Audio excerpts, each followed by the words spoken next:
So, as the 5 of you introduce yourselves, Hector, you feel inspired. Yes. Thank you. Oh, we're gonna jump right into this. So, good luck. I'm gonna need it. Oh boy. All right. So let me get this music on, and I'll let you know what you see. Ooh. Cue spooky boy music. So following the directions from the local mayor, the 5 of you easily approach this mansion. As you walk up the mansion, you notice that the blackness of the stone is somewhat unnatural. The air grows thick as you approach, and what little light that the night gives seems to grow duller the closer you get to this evil dwelling. If you do not have dark vision, you might have to light a torch. Before you, there are a set of steps that lead up to this high archway, which governs the entryway. A large set of dark oak double doors sits patiently awaiting your advance.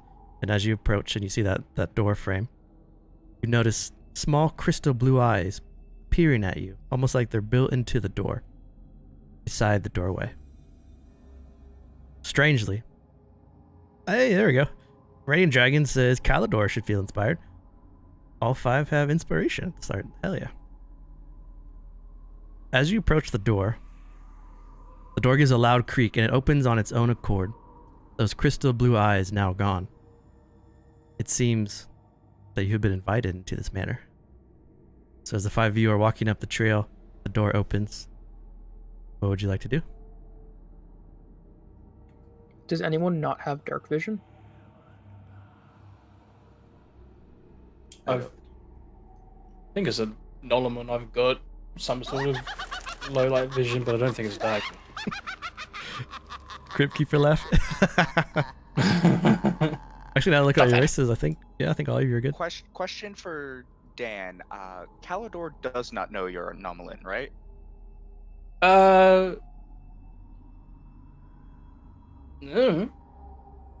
I don't think he's ever like announced it. If he's like Hector, I don't think Hector's like just bragged about it. He would have just been like super carefree. So if he's seen the point it is, then he wouldn't really care. So if you noticed it, then yeah, go for it.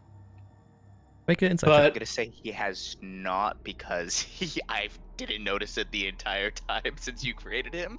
So I'm just gonna say no, he doesn't know as a character choice. And Calidor will light a quick torch and say, "Captain, you can't see in the dark like Grau got tonight. Here, this is for you." Thank you. Did you hand it to Hector? Yeah. Okay. So Hector, I'm gonna turn on the torch for you. You'll see it get a little brighter. Yeah, I was about to ask him that, because even with dark vision or low light, I still would want a torch just because I want color. Yeah, you still get negative to your passive in some dark places, and you get some lower lower perception. Temple thinks we should keep the lights off. Don't want them to find us. That's alright, mate. I'll go first. Yeah, And I can't see either. Hector's gonna take the first courageous steps through the door. So stepping in, Will follow. this entry foyer has a large open space of black marble floor. There's 2 stars there. Those are 2 imposing demonic statues. They stand to each side, motionless, keeping watch over this empty room. And then before you can see it opens into what looks to be like a waiting room. Alright, I'm just gonna keep on walking forward. I say I'm loving the decor. Yeah. As the group's walking forward, Temple's gonna draw one of his daggers with his lower arms, and he's gonna like take a nick out of one of the statues to see if it's gonna react. It's very smart, man. The statue turns down and looks at you as you nick it. It doesn't attack. It just looks down at you almost like it's offended. The statues are alive, just like in the scabbard wastes. Bugman, no touch. Perhaps you. Yes, perhaps you shouldn't. Uh-oh. He lagged out. Ruh-roh. Someone lagged up? Testing, testing. I can hear Caldor. Yeah. Oh, Yep, you're you're good good. now. Yep. Your test worked. Yeah. The rest of it didn't. Yeah. Oh, Okay, I'm just gonna do. I might lag out real quick. Thing. oh yeah, I can hear him lagging a bit now. Yeah. Am I... Testing, testing. 1, 2, 3. That's good. Yeah, sounds good. Okay. Yeah, I was connected to the wrong network. So as you prick that statue, it looks down at you. It doesn't make any hostile movements. It just kind of turns and watches. And the statue across him also turns and watches. Not in a hostile way. But then you step into this, it looks like a waiting room. This waiting room is raised. Steps up from the foyer sit at the bottom of the stairwell in front of you. Next to you is a cushioned couch, which sits in that southwest corner. And there's an old, worn children's doll that lies on top of it. Across from that doll, that other star in the corner is a handout, and I'm going to pop it up for you.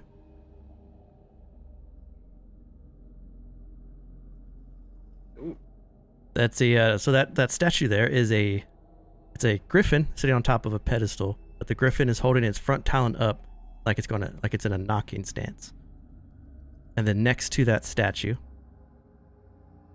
can see that the stairwell there. However, the stairwell is blocked off with an iron portcullis, and there's a large key set into the portcullis, almost like the second floor is being purposely blocked. If you want to see that statue again, it'll be in the journal entry now. Before you going down the stairs, it looks like it opens up into some sort of large guest area or tea room. Hector's gonna walk into that guest room and sort of like wave the torch around just to bring it some light. Sorry, Temple. Stepping into the room here. This tea room is a large sunken room with a fireplace and a hearth in the northwest corner. There are small round tables for guests, accompanied by a very large glass chandelier that hangs in the ceiling. There is a doorway to the right, which almost looks like it's built into the wall. It's the one up here. And then to the south, you can see it opens up into a dining hall with a dusty, long wooden dining room table. As you're standing here, from the room you just came, you hear then you hear little footfalls rush opposite your direction, going this way.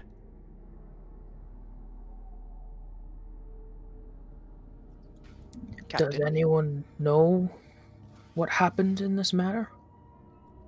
I was about to ask myself, Captain Hector, would you happen to have listened when the contractor was explaining why he wanted us to investigate this manor? Could I roll a history check to remember? He gave you no real ideas except for that it was like haunted and he needed it cleaned out, basically. He just needed whatever entity is a part of this house he needs gone. So, Okay. I don't think that was a statue. Opama, you would see that the doll on the cushion is gone. Huh. They ran off with that doll. Behind you, Groggot, Hector, and Caldor make dexterity saving throws. Is this something I can see? Oh, Yeah, you see it coming. So you get advantage. Okay. 10's just enough. on Foundry. Yep, never mind. 21's Okay. good. 19's good. The chandelier on the ceiling goodness, I'm falls a rogue. behind you, slamming into the ground. Just a loud crash as all three of you jump away. And as you look up, you can see the swinging rope. Looks like it's been cut. Does it look like it's been cut up Now, there? Yeah, it looks like it's been cut high Yes, up in and the ceiling. I know for a fact I didn't throw any knives up there. Did anyone? Temple, you have several knives that you normally carry in several arms. Did you throw any? Bugman, keep your hands to yourself. Lantern priests would not attack you. Temple not That's do. good. Temple more concerned why there's a child, a hatchling here. I'm not so sure it's a hatchling that is still among the living temple. Temple's gonna go over and investigate the couch, see if anything's changed. Aside from the doll not being there. It's a little dusty, but except for that doll being missing, looks pretty much the same. You can see a little mark where the doll was. Kind of how the doll moved. Okay. Temple's gonna like touch it briefly with one of his lower arms, and he's gonna meet up with the rest of the group. Opama and Graugat, as you step into there, I'm gonna pause real quick. Because as you step into this room, what was once an empty, old, dust-covered dining room table, suddenly as you step in, the air grows warm.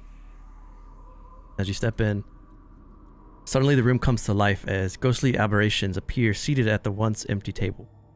A large dinner party is being held, as roasted hog materialize along with plates of all varieties, cheeses, wines.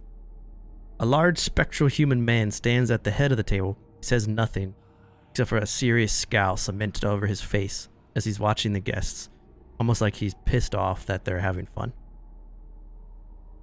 None of them react to you as you step in.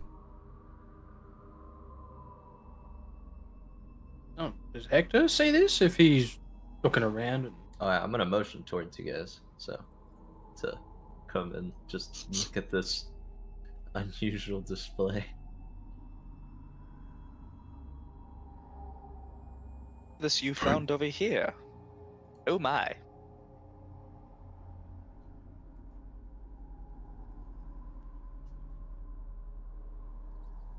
They just continue to laugh and have like some sort of joyous feast. And that same person at the head of the table here, the man who looks to be like an important person of some kind, like a governor or like a captain, just looks on angrily. Hector's gonna walk up and sort of like wave his hands about using the tether sense just to see if there's like any sort of magic close to him as he like sort of walks around the table, seeing if he might be able to grab their attention as well. Like, as you get close and you start to wave your hands, suddenly the room abruptly becomes quiet. All talking ceases and every ghost turns and faces Hector.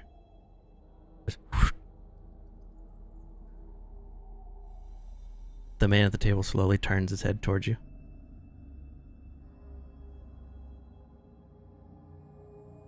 My dear drunk human friend.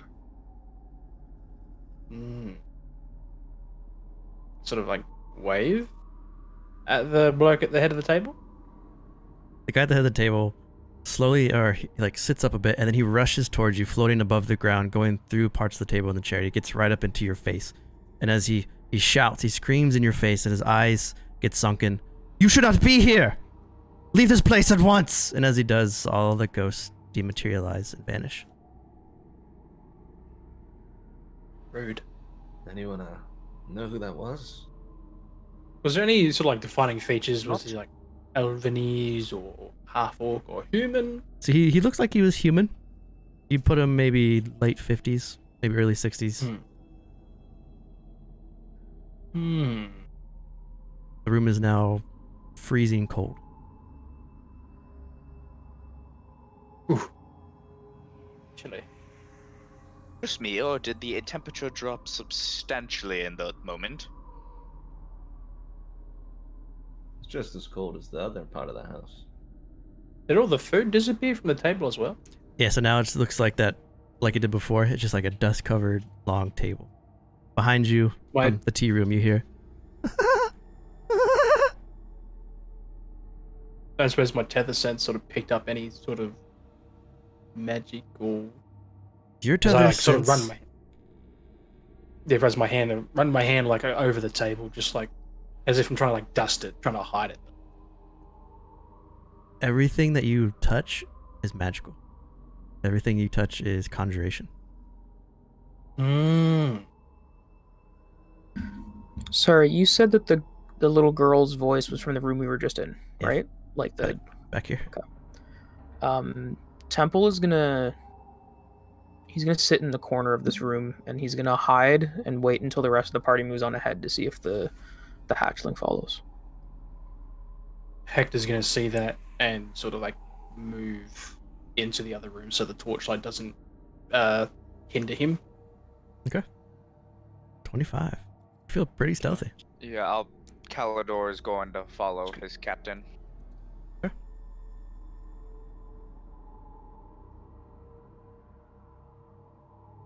Wasn't sure if he wanted to keep exploring that the other rooms or sort of hang out around here. I want to have a look around and like sort of follow the trail of where that rope was and where it was cut and see if there's like some sort of if something could have crawled up there and cut it, or if there's like banisters or something that people can swing on. Make a perception check for me.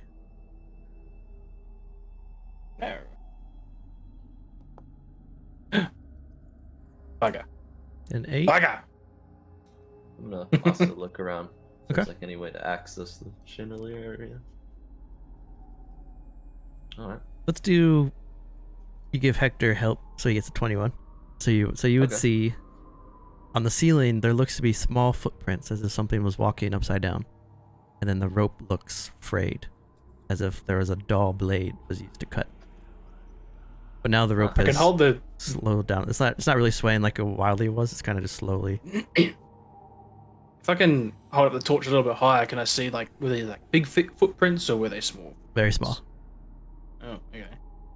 We got a bunch I'm of gonna Uh, motion to Apamo and Calidor and like up there. Look. And see it there? There's footprints. our little ghost friend is a Captain. ceiling walker. Temple. Evidently one who doesn't know how to sharpen a knife, given the... Out of the corner of your vision, Temple, you see a fuck is small that? little doll step out of this little room here. He's at the very edge of your vision, and you see this. He is That's not okay. a foot tall. He wields a large butcher's knife, and he comes crawling on his belly out of the kitchen. This little room right here. He doesn't see you. And he doesn't know that you see him. I'm gonna stay in this corner, and if he walks towards like the entrance to the room the rest of the party's at, he'll lunge in with his short sword to make an attack and make it very vocal so that they know what's going on.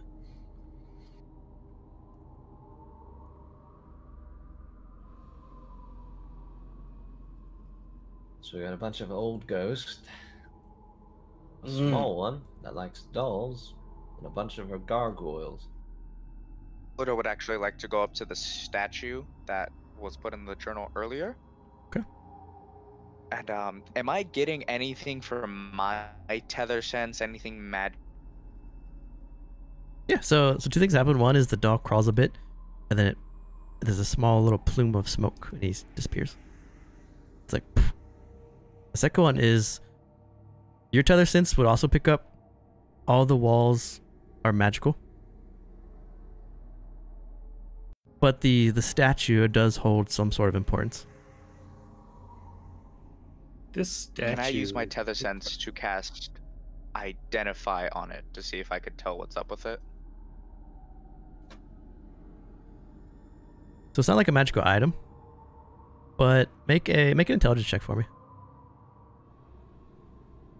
Give me one moment to make that check. Temple's gonna walk over to where the doll was, and he's gonna try and do like see if there's any like footprints. He wants to know if basically it is actually invisible and didn't disappear or teleport. If there's any like footprints in the dust or anything like that. Sure. As you look down, you can see where he crawled. There's like little smudges in the dust, and then when he disappeared, you see little footprints going past you to the room where Hector is. Okay. With a 19 intelligence check, I This- think that was a. But I don't remember what the dice. so looking at the statue, I'll pop up again, or the chat too. Boop. As you get close and you kind of examine the statue, you can see that where his arm is held up, it's like there's some sort of lever pulley system inside the shoulder blade. As in, if you like move the hand in some direction, it'll activate the statue some way.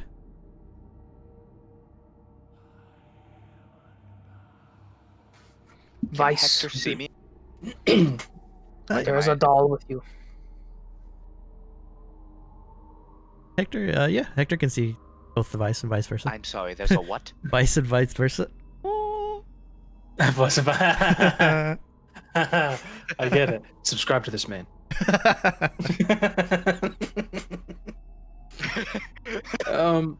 So I'm going to look at what? Go ahead. No. I'm gonna look at Calidor's Captain Hector and say, Captain, I'm about to do something very impulsive, and I pull the lever. In front of you, Apamo, the door opens, and then the door across from you closes. Oh. So this one over here opened? This one up here. So I noticed that when the other one opens, the other one closes. Yep, and then the handle of the griffin statue, it went, and then it came back and it went back to its original resting place. I'm gonna shout to do that again, because I assume I heard him say he was gonna do something. Yeah. To his captain. Do it again. Are you saying pull the lever? Yeah. I growl, grab it, just pull it. the door in front of you, Apamo, closes, and the one across from you opens. I must say, one more time. Groundgut, you may take this turn since you're so eager. Okay. While they're doing this, Temple wants to see if he can find if the doll's making current footsteps to see if he knows where it is in the room. And, We got a bit of a- like a child, Growl is going to do it like 3 or 4 times in a row. So the door in front of you, Apamo, opens and closes, and the opposite one does the opposite effect. So whenever you pull it, one door closes, one door opens. So I understand how that works now. Looking around the room, after watching the footsteps of the doll step into this tea room, you don't see any smudges or any small footprints anywhere. All right. So that door over there, it's a chamber. That lever basically closes one door and opens the other. So one person will have to stay here and close and open the door. Temple does not think we should separate. Stick in twos at least. Let's find another One way is not first. safe. There were still a few other rooms over there. Counter idea to one of us sticking here while the others investigate. Why don't we open one of the doors, investigate everything the door has to offer and what is beyond it, then come back and open the other door and do the same thing all over again. That's where we stay together and we can be more thorough. Just opens into a small hallway. Not much to look at. It basically works like an airlock. So this outer door will close when the inner door opens. Me being voted out. Who's sus? Sus. Dull sus. Bruce, Vote. is this the one that's open right now? Yeah, The one I so just highlighted? yep, so the closest one to you is open now, and then the one far one, if you try to open it, if you click on it, it'll make the lock Does sound. Growl see him go in there? Yeah. Oh, Growl's going to run over and pull the handle. Alright, so the two of you are shut into this Of room, course he would. and then in front of you, Apamu and Kalidor. A door opens, and it is pitch black, so you're using dark vision. Alright. I'm gonna light a torch with my offhand. Torch is lit. Well, I I guess just say sort of loudly so Grauka can hear me. Graugat! I will prank you for this! a little poking around won't hurt. So stepping into this room, Can they be heard from where they are? yeah, you can hear them through the walls. Okay. Not at all, alright. not at all. Poke. A bare walkway of stone leads to two doors at the end of this room. The room is strangely bare. Is it We'll Growler? knock 2 times if we want out. I'm gonna walk deeper in after I say that. Got it? And there's not much in this room Yes. aside from just It's flooring. it's strangely bare, except for the two doors to the south here. What did we try first? The big one. and the small. So the small door opens into a. So this it's like the one down here. It opens into an old rotted wooden bed which lies in shambles. However, there is a desk in a similar state, but on top of the desk is a dust-covered ledger on top of it. And as you see the ledger, it's open to a specific page. Investigate the ledger. It says this, which is also in your journal now too.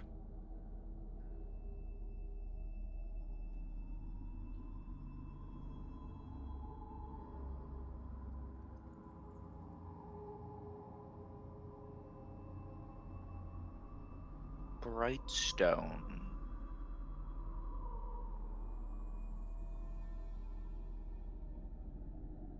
So marble bright shine. Bright shine, a known name.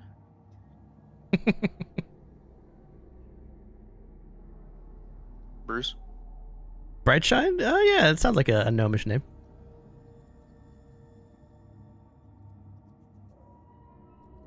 Oh, not a gnomish name. Is it like a? Froze again. He's asking if the name is like a nobleman status. Like, so would we know about it? Oh, Brightshine. You put him as more of like the Manor's mage, or like the alchemist. The nobleman, you would presume is the general, and then the new name, the one that stands out, is the Gertrude. All right, you got a name. Let's poke around a little bit more before we Interesting. head Well, back. let us see what is behind door number 2, shall we? So as you guys step into the doors. next room, this is a large open space with 3 stone mannequins along the southern wall. These mannequins seem to have been practice targets, like training dummies. A large iron double door entry is close to the practice targets. Its door is backed by fire, as if this door was like scorched or burned. And then there's another door that leads to the south, or to the north. I probably don't want to go into the burnt door. Let's run it up here. But at the same time, I want to know what burnt it. Apamo, as you open the top door here, Yeah. as you open the door, suddenly the door behind both of you at number 11 slams and locks. Which is this door. As it slams and locks, Ah! a locking mechanism with a 4-digit code appears on the door that's locked, and noxious green gas begins to fill the room. In the room, you see a half-made flesh golem lying on an operating table. This flesh golem it's lying on the ground. It's missing its hands, its feet, and its brain. A large mechanism with cracks and coils sits behind it, with rods connected to the golem's temples.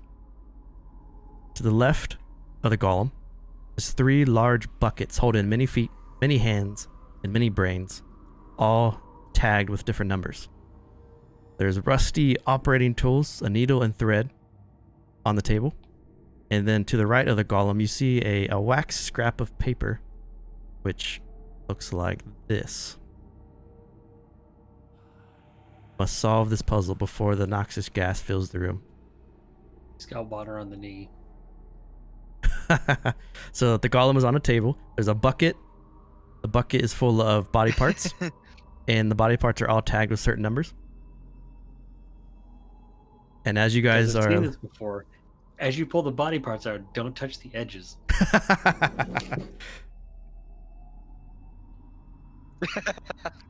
So as the two of Yes, them... I remember this. Growgut warned me about this once at trivia night on Thursday.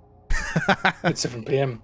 All right, let's see what else we got around us. And is this door openable? There's a door next to you. Close. As you try it, it appears locked. All right.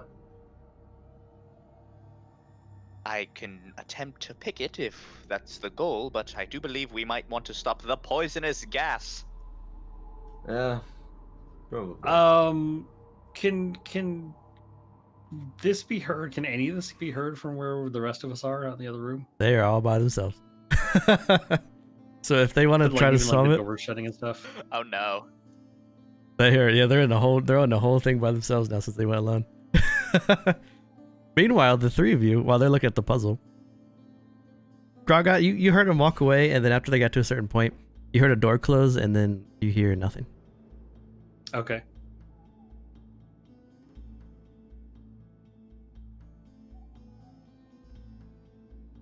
You guys have 15 minutes. So the rest of you, Temple, you're in front of the door. Yeah, he's gonna go through the open door. So He is. Can I stealth as well, if that's okay? Yeah. A 19. So stepping into this small room here, it's like a serving tray, like a serving area. It's covered in dust. You can see markings on the floor of the little doll's footprints from earlier, but they've since like you can see that he's walked out, but he hasn't came back in. Okay, so it's just can I do a perception to see if I can find if there's like a secret door or panel or anything like that? Yeah, make an investigation.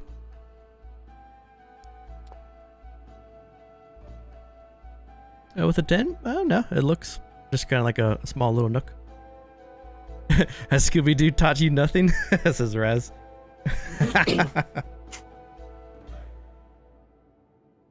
Alright, Temple will come to this door and open it if he can then. Cool, so while they're doing that, the door here in front of Temple opens. And you see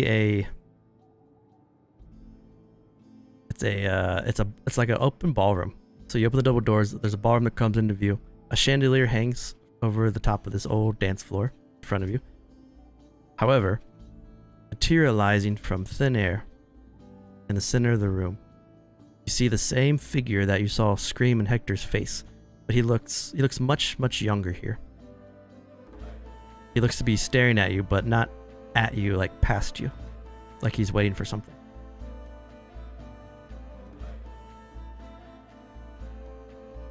As he does, a figure walks through you without even knowing you're there.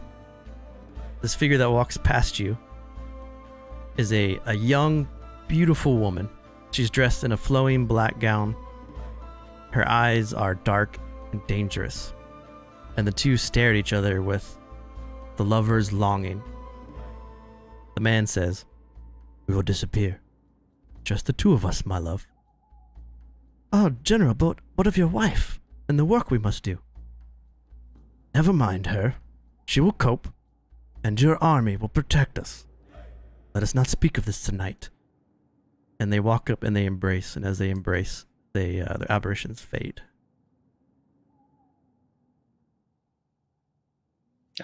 Me, the player, has an idea. Can I make a check to see if Grau's smart enough to try this? Sure. You do intelligence? Can I give him advantage as I like bounce ideas off him? Oh no!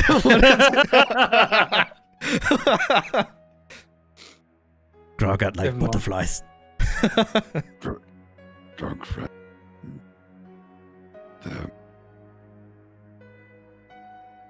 What's up, Growlcott? What's that? Trivia Thursday. No time for trivia. Must help. 16. I mean, go for it. I mean, it's cool. If you have an idea as a player and you want to go for it. I feel like after rolling a 1, this is way too like complicated. No. Could Hector try and decipher it, maybe? Sure. Hector's seen you many times. He might be able to know what you're thinking. Yeah. Grau's gonna go over to the chandelier that fell and like start grabbing it. And was it chains or ropes or whatever that were holding up the chandelier? Yep, there's a rope. Okay, you're gonna try and collect as much of it as you can. Okay. You get a pretty good amount of rope. You would say maybe 20 feet. Okay. Hector's just gonna like walk over to him as he's like picking it up, just like look over his shoulder, like, "What you doing, buddy? You making something?" Like a dad looking over his child. What's going on here? So while you guys And you are... can- Sorry, go ahead. You can see him just trying to like it's almost like like the cogwheels in his head are spinning. Only it's like the rat fell off of the wheel, right? And he's sitting there like trying to tie a knot, and it's just not working. Being so, like, I'll give him that help to sort of tie the knot. Like, hold up, buddy. You're like this. Yeah, you go. He's got big fingers. I've got small hands. And then and Growl's like pointing back at the statue. And then Hector will go over and sort of mini lasso around it, the arm, and then Pretty easy to do. 5. The rest of that room, Temple, the ballroom's pretty empty. It's pretty bare for the most part. Okay. Temple's gonna light his lantern. And then in Opamu and Calador, about a third of the room now from the bottom up is covered in noxious poisonous gas. It's been 5 minutes. Pamo, do you have any ideas? Not yet. Seems we just have to figure out what the last number in each sequence is to find the right body part to put on the golem. Now we just have Let's to see solve which one these. they haven't. Had to blur out his dick too. To make it right for Twitch. Thanks a lot, module. oh, I just noticed that.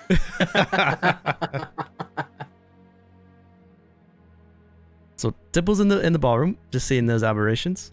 Hector and Gragat, you've put a rope around the griffin's arm. And Opamu and Calador are trying to decipher which body parts to stuff in this flesh golem. Are these other two chandeliers being held by a rope, like I have a somewhere question. along the wall? So the only other chandelier is in the room with Temple, and it is rope, yeah. It's I up think I by have too. feet figured out. Feet's pretty easy. Let's say.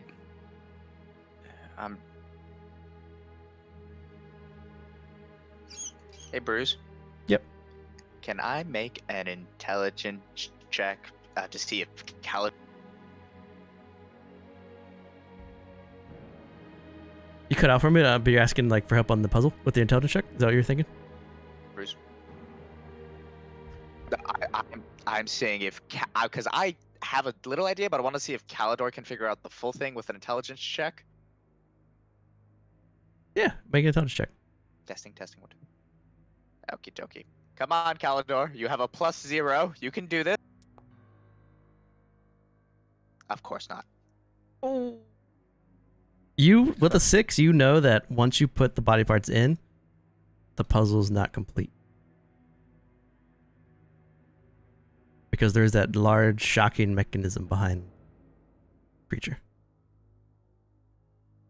I think we got the feet, right? Oh, I think So, I think you have the feet, Opamo. You mentioned. Yeah, I have the formula for the feet. Now we just need the hands and the brain. So, does that like, is there like Try to assorted figure it body out. parts in like the room? Yeah, so you dig through that bucket, you find some feet labeled 12, Alright. and they look pretty similar to what you were looking for. And you put them up to it, you use that thread on the table there, and you sew the flesh golem's feet onto the flesh golem. So, noting that all of them have numbers, I want to get all the hands and all the brains now. I don't see what the numbers on them are. So the hands go 1 through 10. And the brains go 40 through 70.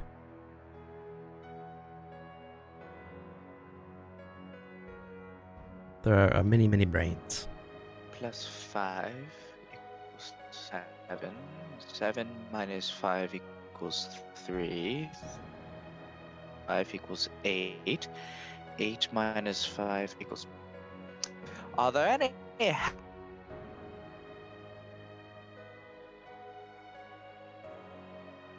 He's lagging for me, or is it for Okay, everyone? he cut out for me again too. No, for everybody. I'm Yeah. getting it. Okay. I heard last thing I heard was is there any, and then it went out.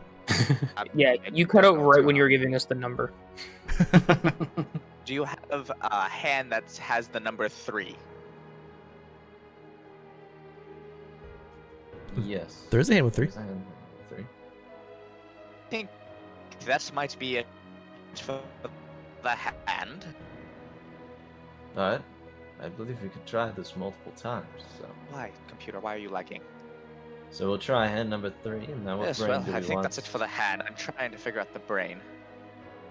So as you put the hand number 3 up towards the creature, strangely, the creature shocks you and pushes the hand away.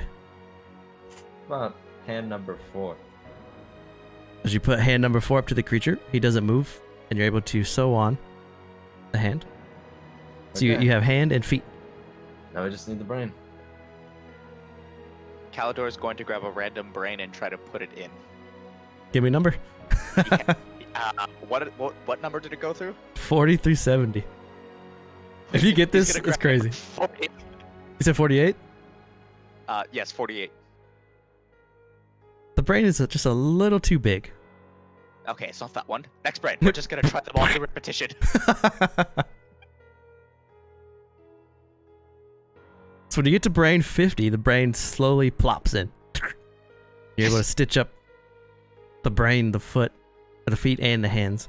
And as you do so, the smoke or the toxic noxic gas is maybe a foot from the ceiling. You guys are now breathing in the gas as you're running out of time.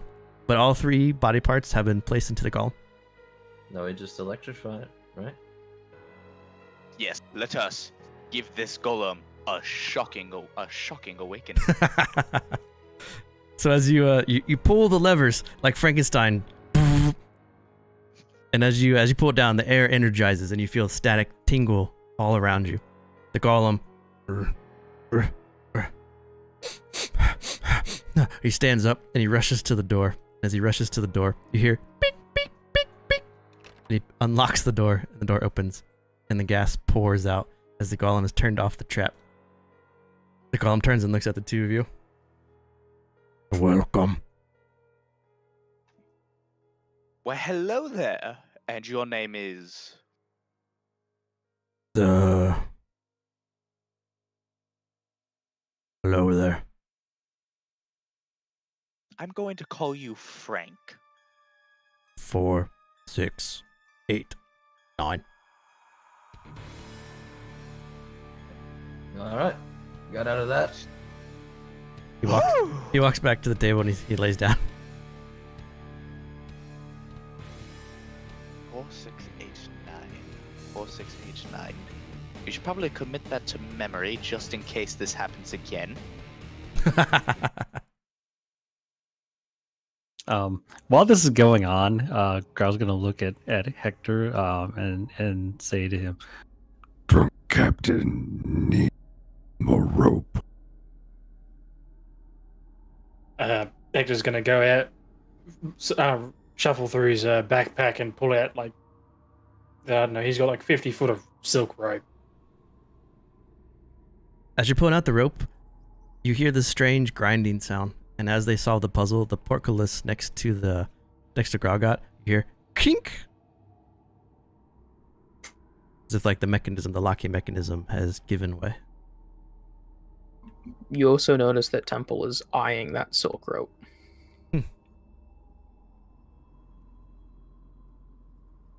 Not for 18.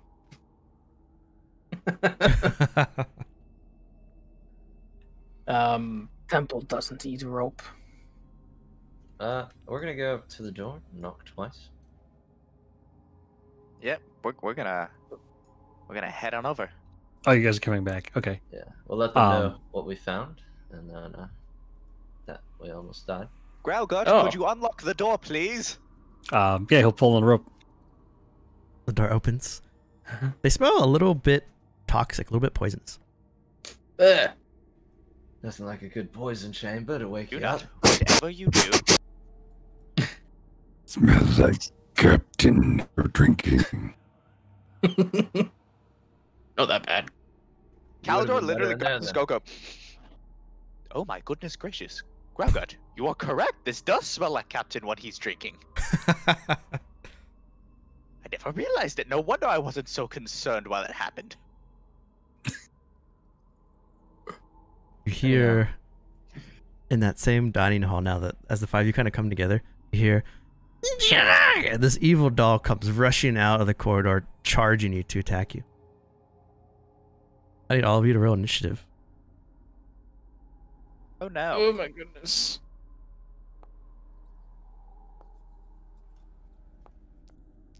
Pretty good rolls. Why are my rolls like this? so Gragat, as you guys are all meeting up and you're smelling the poisonous gases on your crewmates, your friends, you hear the doll scream out in its childlike voice. What do you do? I'm assuming I don't even see this thing, but he knows where Yeah, you hear it. Yeah, you where hear it's coming from. Yeah, you hear that cry coming over here. Gonna step around Temple and then get over here and move towards it.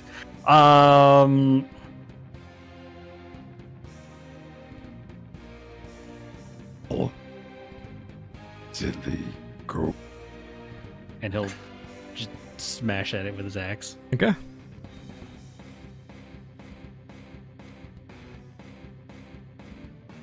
Ooh, a 5 misses. So you come down with your axe. The evil doll steps to the side. It has piercing blue eyes, and as you slam into the ground, you got a bonus action, or you want to pass? Nope. That's my turn. The evil doll is going to jump on top of your axe. It has the butcher knife in hand. It's going to make a knife swing at you.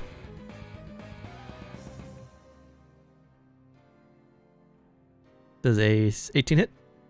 Oh right, yes it does, and I had to adjust my AC back from last time. My bad. And then after it jams the knife into your chest, and as it does, it's going to take its claw and it's going to claw you across the face. It's a 15 hit? Yeah. It's 12 points of damage. Hector, you see the doll jump up on Gragat, stab it with the knife, and then claw him across the face. Oh, bugger. Hector's gonna run up, sort of pat him on the back and say, "It's alright, mate. I got your back." And cast Cure Wounds. Alright, I've got your face. And heal him for 6. 6 heal. And that's all I can Puny doll, not so puny. It's the Pamo. Chucky's coming for you. Dash is forward. Not dash, my bad. That's like very much well within his range. And then he's just gonna do his typical double attack. The 15 hits. The 10 misses. Alright. No problem. And that'll be my turn. So as the doll's like hovering off of the axe of Gragat, you jam your spear into the doll's chest, and as you hit it, the doll, it bleeds this like blackish sludge like blood. And then it recoils a bit, dodges your unarmed strike. Temple's up.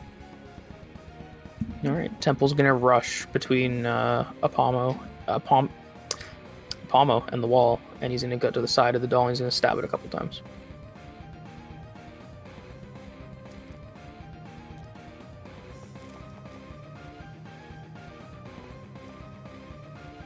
The 19 hits. And the sneak Okay, for an and extra attack 10. for the one that hits.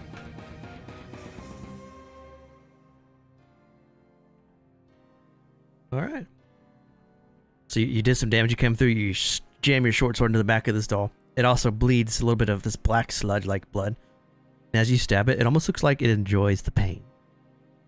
Calidor. Alright, so Calidor is going to also go up running besides Hector and pull out his rapier and stab it. Ooh, 11 misses. Dang it. All right, so top of the round goes to Gragat. This evil doll still staying on top of your axe. It looks pretty healthy, even though it took those 2 wounds. Let's see.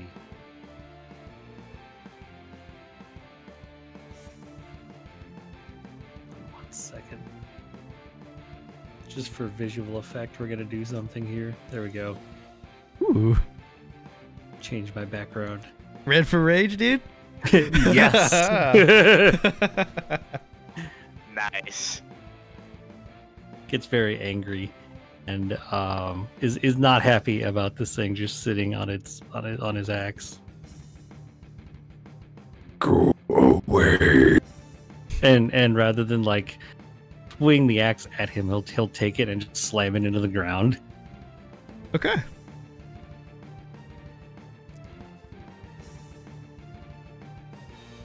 Oh, 23, yeah.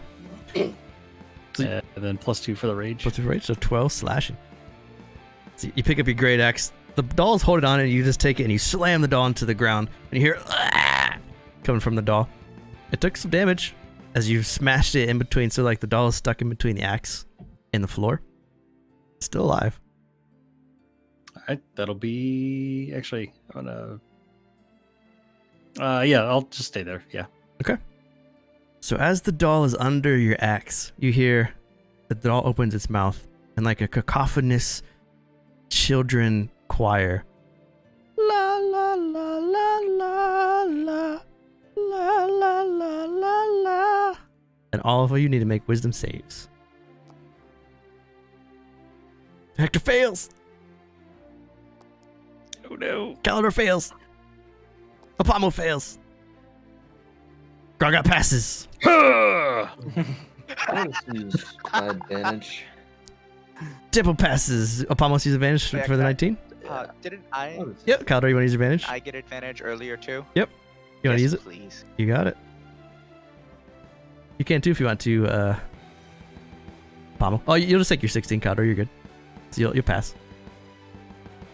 So Hector, if you want to, you can use yours, or you can save it. Oh, that. Okay, I got it now. What happens is you're frightened, and then you have to roll again next turn. And if you fail again, you're paralyzed. Okay.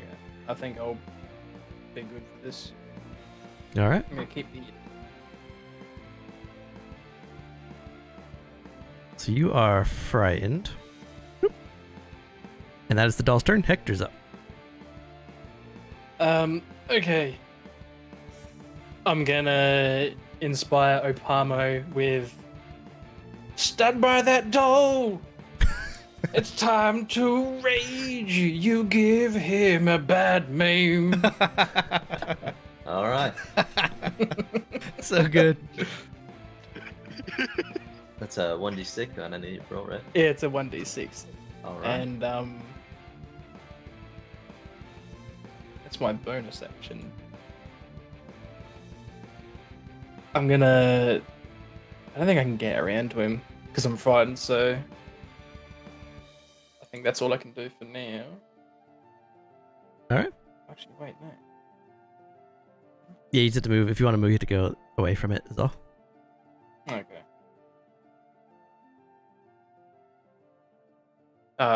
Yeah, I'll stay there for now. You got it. Pomo, you're inspired. Ooh. 24 hits. Oh. 24 hits, though. Flurry of blows. Is that a crit? Oof. Oh snap. That'll be my turn.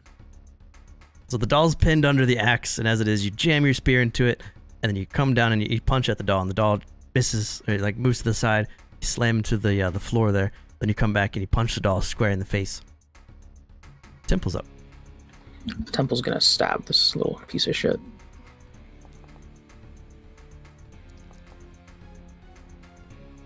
A 14 hits, 7 misses.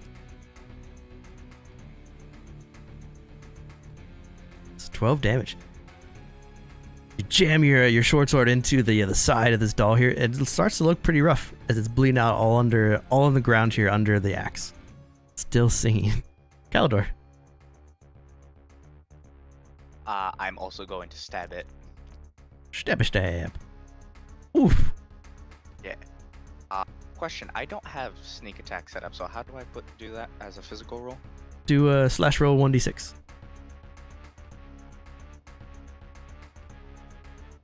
Slash roll Space. 1d6.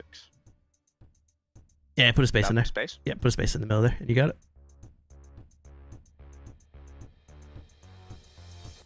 3 damage. Cool. Doll's looking pretty rough. In total. At 9 points of damage, he looks pretty hurt. Groggot.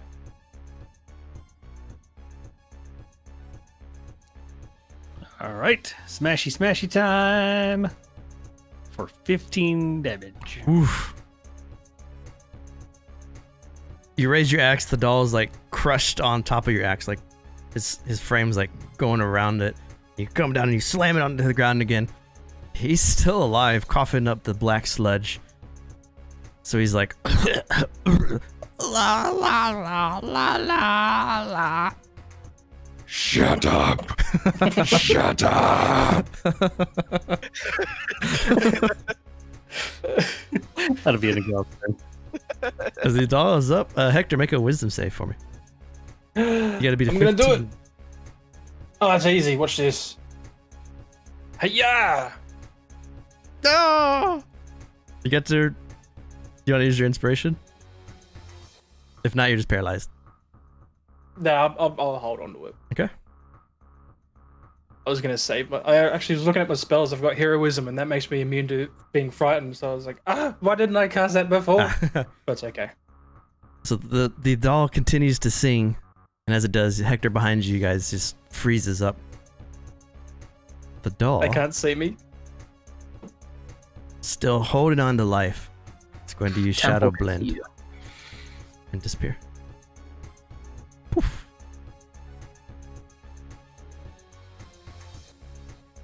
And that's combat.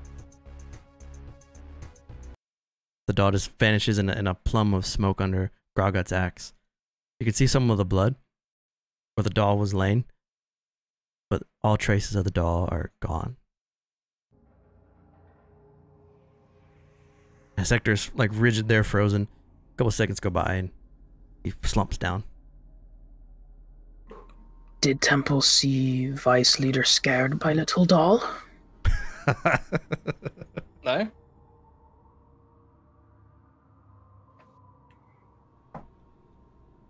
No. Just decided to stand, not help. I was Well, patting it's quite Greg out in the difficult back. to move back. It is quite difficult to move back the absolute unit that is Growgut. Vice Makes needs no perfect sense defense. to me as to why he. Vice just scared. And then he's gonna brush between the giant monster and the panda. And he's gonna start walking towards the stairs. Yeah. Captain, it would be bad if I stabbed the Lantern Priest, right? I, out of character, suggest not stabbing the Lantern Priest emissary. Yeah, I was blessed. Just faction ramifications. That wouldn't be very fun. Brokai would be very upset So about that. really interrupted. Meta wasn't actually going to do it, was just trying to play No, I Calor. know. Grogot's still very confused as to where this thing went, and you can see him like slamming his axe into the ground several more times. Growgut, I don't think. Okay. Where? I'm gonna step It was aside. There's Go like ahead. there's blood and stone were come flying all across Groggot as he's just destroying this floor. I want to like sort of shift beside him and do the tether sense thing again and try and Arcana check maybe. What was it? Some sort of teleportation magic, or was it something else? To help me understand if I can. It was some sort of like 22? Yeah, he did some sort of like plane shift move to disappear. Okay. Here's this journal we Creepy little found bugger. in the other rooms. Now you guys know about the dust-covered journal. Oh. So we know the Oh name. yes, we found a dust-covered journal. So we know the name of the assistant or alchemist. We know there was a lady named Full bright Gertrude. shine it was. Alright. Gertrude. There's a poison gas room. There's 2 rooms we didn't investigate. And that's all that's over there, really. So 2 rooms not explored where you just went through? Yes. And I'm also going to tell them Yes, the code. because of the aforementioned gas. Which, by the way, Opama, did you commit the code to memory? Yeah, I did. Okay, just wanted to make sure you also did it, because I, of course, remember it. Yeah, it's 4689. If you guys get Yes, stuck that is in correct. that room later. Temple found a ghost named General, left with lady. Abandoned wife? Temple, not sure.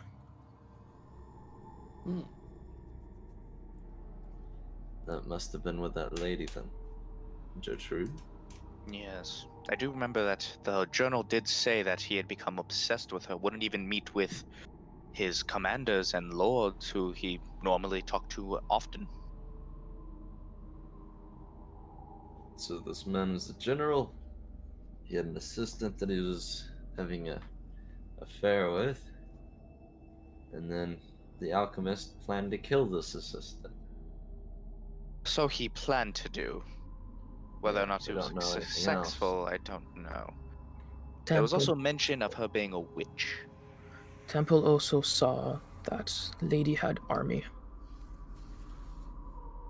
Or so the general said. So she's also quite important as well. Perhaps Let's not go an check over here. assistant. Are these doors open? Oh, yeah. Temple already explored here. Anything Nothing of interesting? importance. Just ghosts. Alright then. So the Let's- only way is through the northern, eastern. Bruce, did you say that the staircase unlocked? Yeah, Or staircase something is so when you guys figured out the golem puzzle, the staircase opened. Ooh. And then Do you want to go up It's there? not letting me move. try Yeah, to- the vision walls are made so we can't get up there. It's weird. Let's see what's upstairs, I guess. So you guys want to go upstairs? Yeah. Alright, I'm gonna delete your character tokens real quick. So you're gonna go blind for a sec. Oh no! Then you're going to reappear somewhere else. It was broken. Gotten to us. Give me a marching order. Who's going up first? Me! Dan? Hector will go Hector. first. With a torch! I can go Ah, second. the scaredy cat goes first. Who's second? I'll go second. I can go third. Calador will go behind Grogut. Okay. Okay. I'll just go fourth, I guess. Whatever works. So as you all Thank you. go up the staircase here,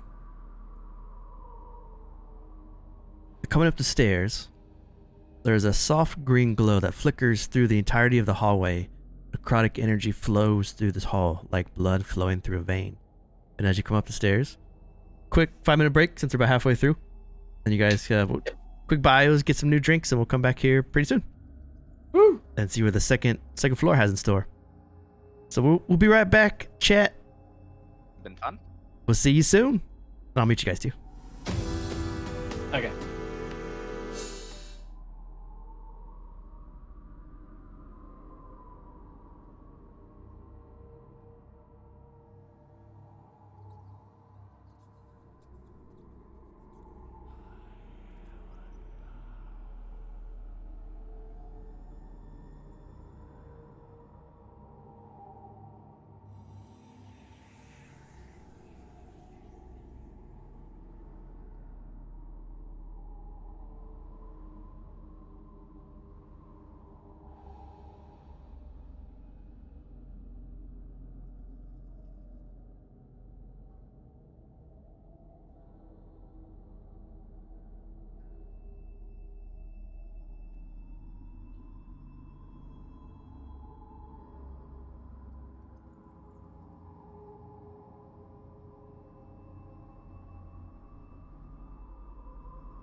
Unmuting you guys.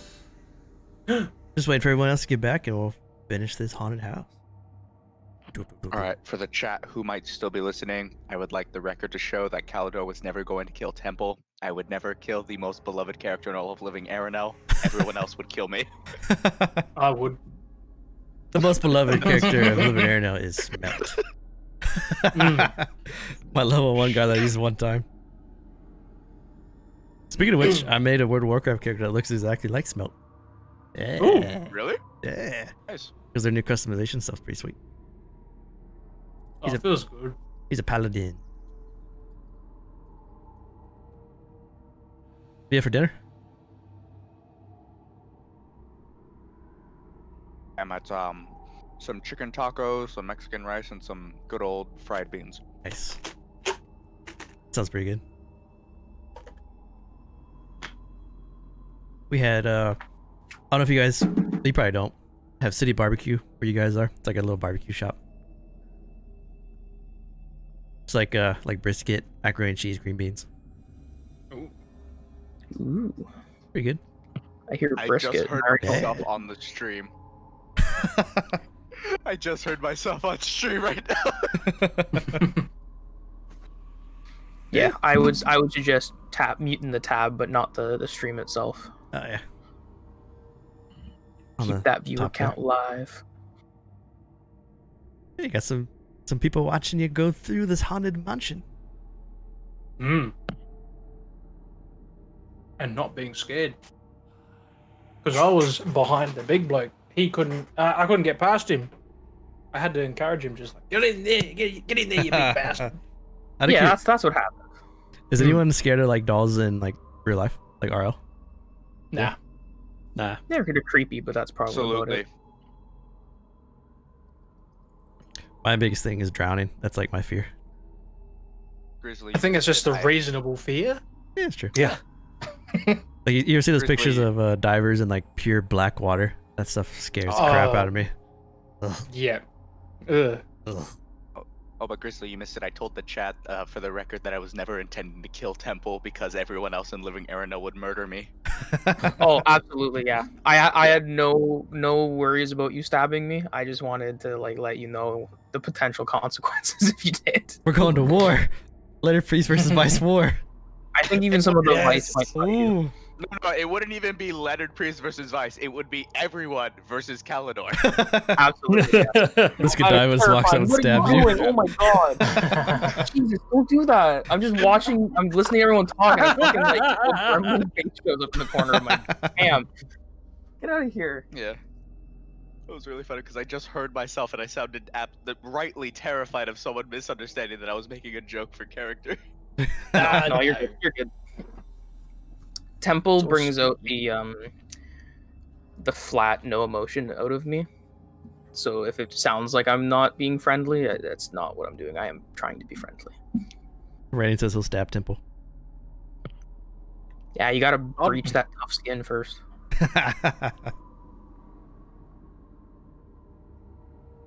I'll do it. I ain't afraid of no bugs.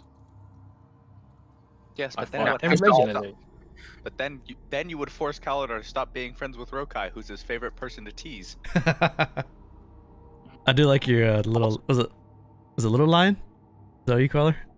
No, he either calls her my dear Lantern or just Lantern of the Lion. That's what it is. Yeah, I thought that was a good line. He never says Resimir. He refuses to call her name. And he fully plans on converting her to the Vice, especially after Raska's adventure. Yeah, the little lion was Tasha's quip at her as she left. That's what it was. Little Lion. It was really good, Grizzly, by the way. I really enjoyed reading that. Thank you. Feel free to participate in those if they're ever happening. I can play. The first like RP week that we did, I think me and Lemon were at it for like 8 hours. So like, I was planning to, but I was in class when it was happening, so I was just seeing the notification pop up on my window. I was like, "What is?" And I saw the question. I was like, "What is Grizzly doing?" Everyone's back. Yeah, me too, but I was asleep. Yeah, your time frame's weird, man. yeah, Yeah, you no. I should have turned your cam upside down. That would have been good. And then for the Halloween stream, I won't get any sort of cosplay or anything. I'll just get a jacket with like some straps, just go to the ceiling. So I'm like, I'm upside down.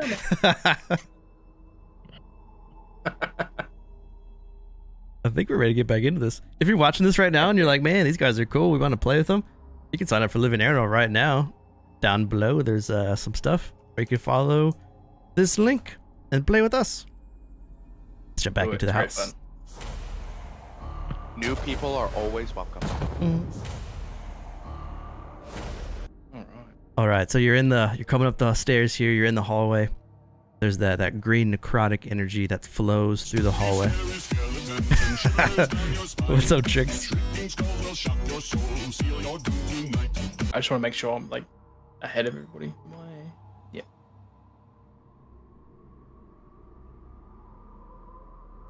So only Grogot took a little bit of damage here. You guys feel pretty good for the most part. All right, we good to free move around? Yep. Okay, sweet. There's a hall to your north, and then there's a larger hall to the south, and you can just barely make out a door right there. It's yeah, Growlgar, if you could go scout up ahead and check it out. Anything interesting out there, buddy?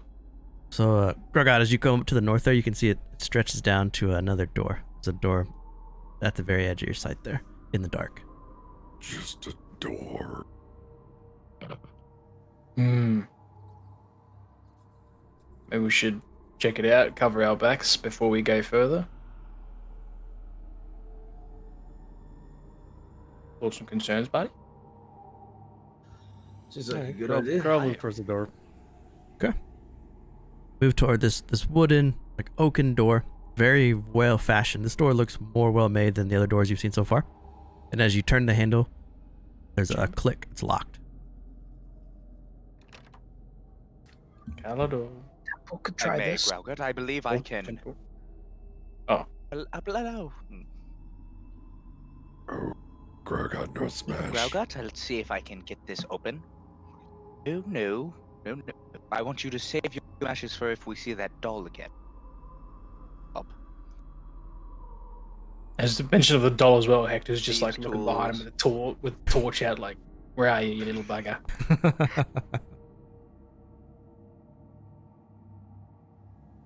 With the thieves' tools with an 11, you pick the lock a bit, just doesn't give. Behind the door, you can hear a voice. The voice is kind of high pitched. No visitors.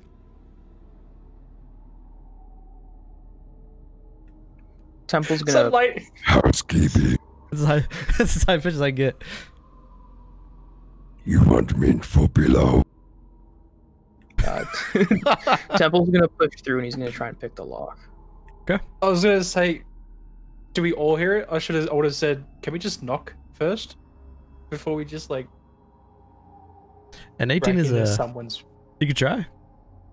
Temple with an 18 as your thief tools, which is an excellent roll. The door still doesn't give. An 18. Actually, it's a 20. It's not set to proficient. My bad.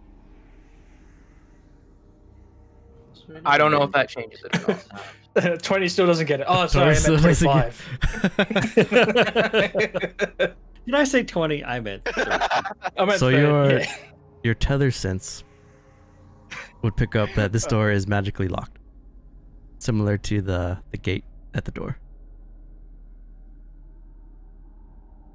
And then behind the door, you hear a high-pitched yell again. Bad news. The general is not accepting visitors.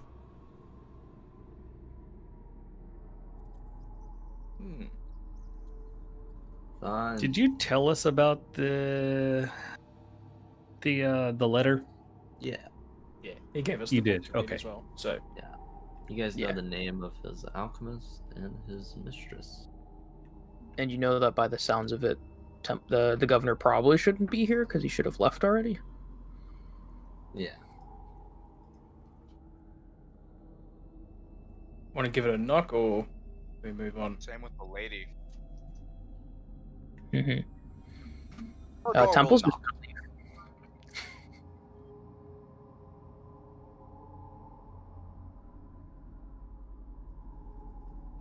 No reply, or from the other side? No. Yeah, so he knocked.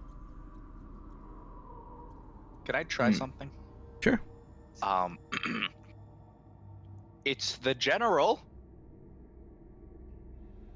See if maybe I could lie my way in.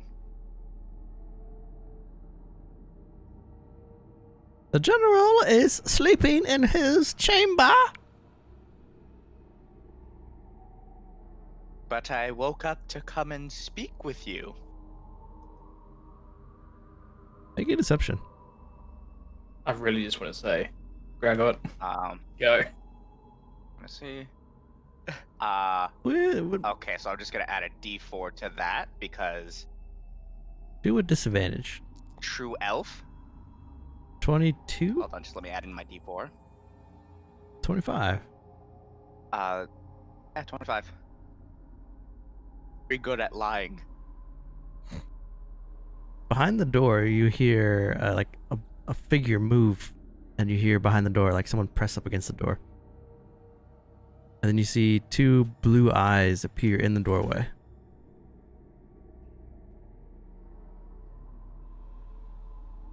You're not the general. Hello. What do you know?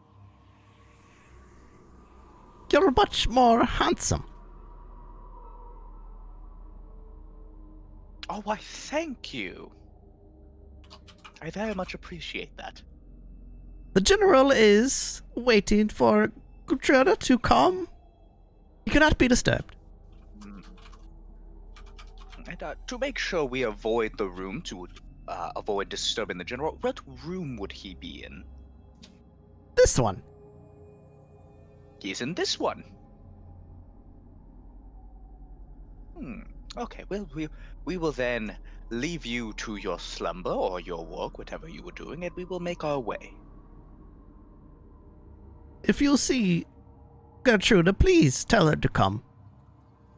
I will make sure to tell her to make haste to the general as soon as I see her. Would you happen to have an idea of where she might be? Not here. Well then, I bid you a good night. And you could hear the footsteps move away from the door.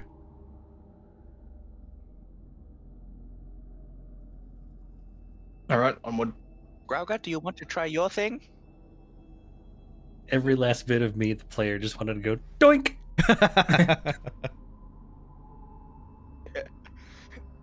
Captain Sato.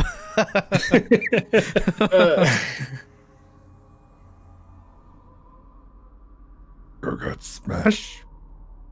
Are you try? Does anything? I'm just... And he's gonna look at them like approvingly, like,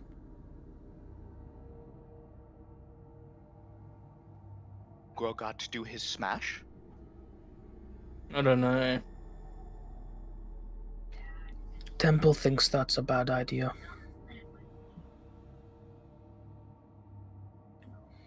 Next time, He's gonna buddy, look I at- think. gonna look at Hector specifically. I think next time we should explore the rest before we crash this party. Oh, fine. You know, the more we tell him he can't smash, the less likely he is to help us on Trivia Night Thursdays, and we need him, Captain. The idea is to build up that rage and just hold it, and then when we tell him, Fair point, that's a fair point. That is a strategy you use. this door here, this one. Yeah, there's a one door in next front of you. Mm-hmm. Does it have like a lock on the front of it? Anything?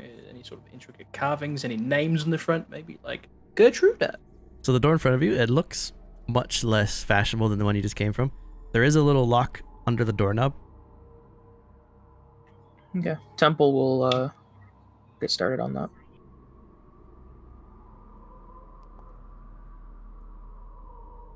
Oh, yeah, 23. Unlocked. All right. With And that he'll done, open- yeah. thank you. Whenever you're ready, click on the door, and you will see a Door opens into what looks to be like a small guest room. There's a bed covered in dust and cobwebs stretched from the ceiling, almost coming down like curtains. This room doesn't look like it's been disturbed in quite some time. Hmm.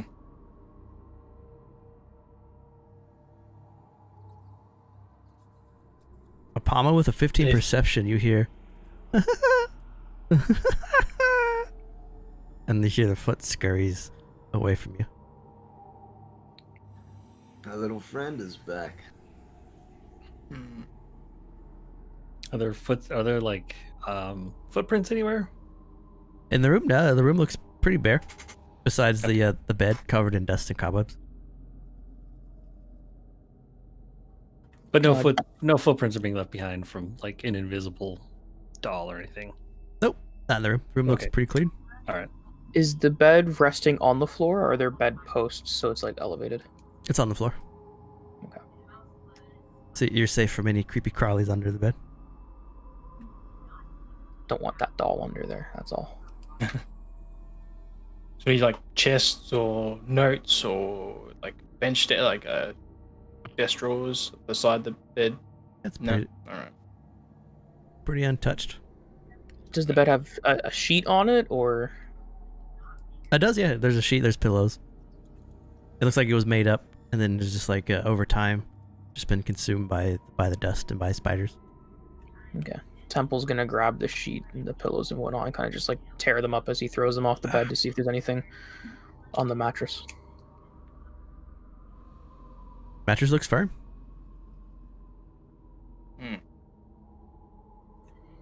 Dust doesn't settle on anything weird.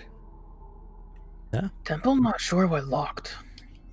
Doesn't make sense. When you take off the sheet, do you just like throw it or do you like hold it? He would kind of like, yeah, he'd grab it and just throw it behind him so it would fly into the corner. So as you throw it into the corner, the sheet takes the semblance of a man behind you, as the sheet like falls over something, and then as it does, it falls to the ground.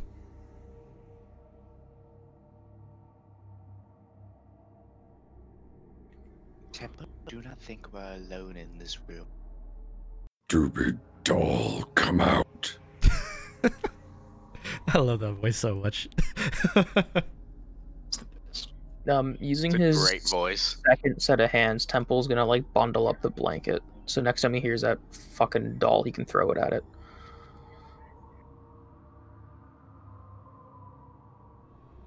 Fucking creepy ass doll. Down the hall, Hector, towards the staircase, you hear. La la la la la la. I should try it a little bit. La la la la. Did the rest of us hear that, or are we in the other room at that moment? When you come out of the room, yeah, you'd hear it too. Coming from the staircase, like it's in the or like on the first floor. Now, if I were a creepy doll that made weird noises that cause us to paralyze, I would do that as a there. I think we just ignore it for now and just move down. Investigate the rest of these rooms. Temple is gonna go right here. He's gonna, with two of his daggers, he's gonna like jam one into each side of the wall on opposite ends, and he's gonna use the silk that Calidor gave him and like tie them together with one of his bells. So if that little doll walks across this hallway, they'll be able to hear it. When you jam your dagger into the wall bleeds, and everyone make a dex save. Hello? Can I danger sense this? Yeah. I was That's not what I was expecting. so happy that Temple was getting. Oh, 25. Oh! Grog got 15. Did it not? Calidor 24. Apamu and Hector, the house like shakes violently like an Amityville horror, just and the two of you get knocked prone as the wall bleeds where Temple stabbed it. There's this large gush of wind that comes up from the first floor to the second floor, almost like something took a deep breath. Well, And then- Temple was unfazed by that, so he's gonna stab that second knife I was talking about into the wall on the other opposite side. And then you run The house is a the- mimic. Just one It's a giant true thing. trap all along. The second dagger also causes the wall to bleed, but it doesn't have the same effect.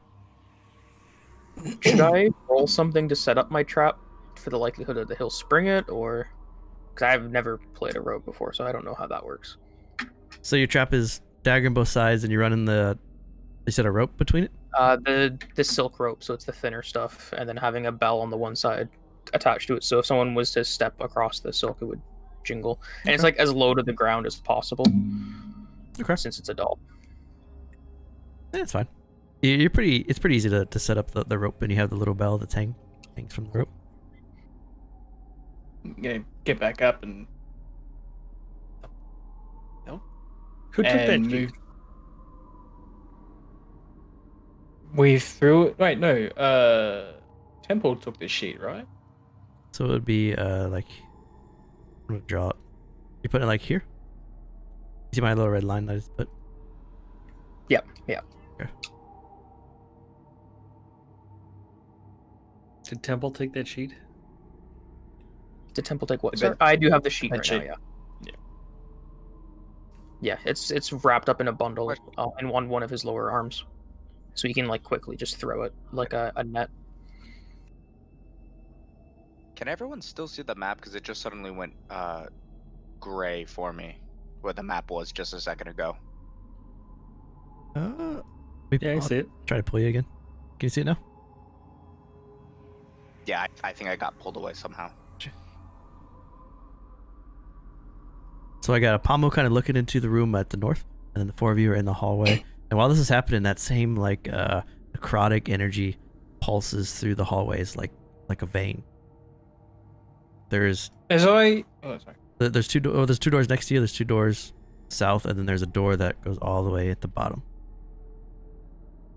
Does the vein look like it gets stronger the further it gets, or the closer it gets to the door down at the south? It looks stronger the closer to the door where you guys were knocking, and that voice was behind it, telling you it was the governor's or the manor Ah. where he was looking for Gertruda. Just out of curiosity's sake, each of these doors opened or? They're all closed. I mean unlocked. Sorry. They're all closed. They might be unlocked. They look similar to the door that you guys unlocked from before. It's just like a pretty simple wooden door. I'm just gonna open my door. Okay. I can just click it then and just. Yeah, you should down click it here. open.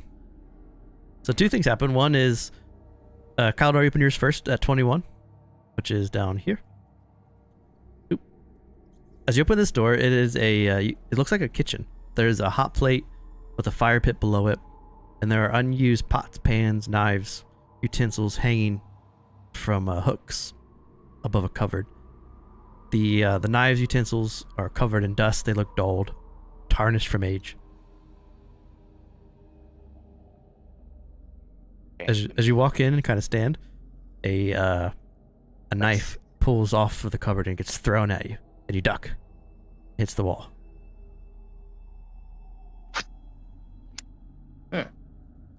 With Look, I know chefs normally don't like it when I enter a. This is.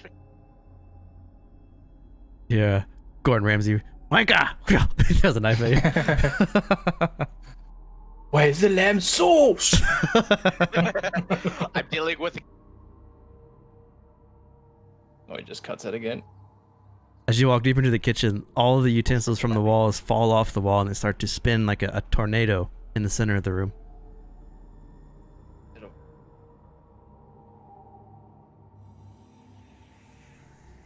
Hector, when you open your door is an old laundry room with a bench and I'm just gonna leave. there's a large iron pot. That's the circle there. Stirring, you see the pot being stirred by this ghostly apparition. She's stirring the clothes. She turns as you open the door and looks at all of you. She's a human. She looks to be like a maid of some kind.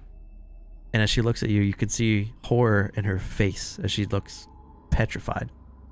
And she goes to scream, and as she goes to scream, she just fades out. Just gonna close the door then. Alright.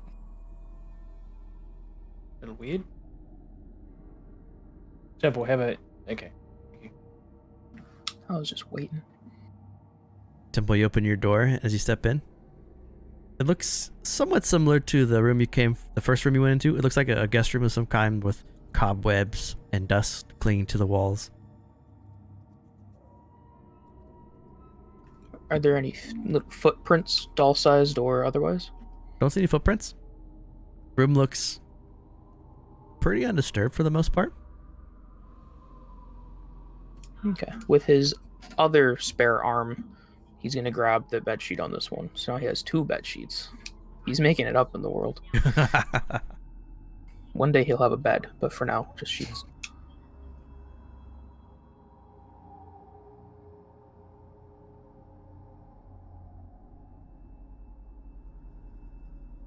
Is that Temple's life goal to make a bed?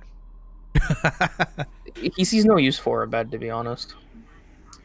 4 That's creases. just unnecessary pampering. It makes you weak. Graga, as you come down the hall here, at the door to the south of you, you see it like vibrate inward, as if something is pushing on it. And then to your east, you can hear running water. Oh, sorry, that's your west. To your west, you can hear running water. Quick, catch it. Anyone else see that? He'll point at the southern door. Hector's gonna take a step forward towards the door. Does that same effect happen to him? You can see the door's like kind of bowing inward a bit. It's like something heavily is pushing on it. Bowing Like as away from us or towards us? Yeah, Towards you. yeah. Yeah, kind of like going towards you. Because I would have way more concerns if it looked like something was on our side pushing the door. So the south door is like being pushed inward, like towards you guys, and then to your west here, you can hear like bathwater, like running water, like a faucet. I feel like something's gonna burst out of that. Grau will open this door over here to our right. Yes. Also, no one go into the door to my left. Grau's gonna go in. So Graga, when you step in, Oops. from this vantage point, all you see is a bloody towel on a towel rack. Oh, okay. So as you fully step into this room, this looks like a washroom. There's so the bloody towel hangs from the towel rack. A tub sits along the northern wall. As you kind of look at the towel and look, you notice it. The tub is full of blood. There's a body floating in the tub. The body looks human. It looks wrinkled from the contents, and it just floats, unmoving. Any sense of how long that body's been in there? Given it's been in water? Give me a medicine check. I believe in you, Gregor. 18's pretty good. It's been in there for a very, very long time. It is like shriveled. It's kind of like in The Shining, where that woman's in the tub and he hugs her and she's like half decomposed. It's like decomposed bodies just floating in this bloody water. Sure. And he'll turn around and leave the room, like holding his nose, like.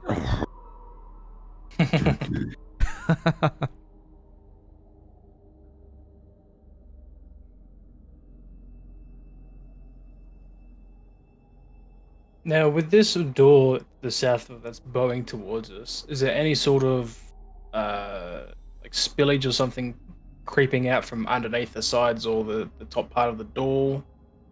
From this vantage point, it's hard to tell, but it's bowing a bit. And as you get a little bit closer now, you can hear there's almost like a thumping sound, like a slow. Doof, doof, Hmm. doof. What do you think? Do we just open it, let it go, or?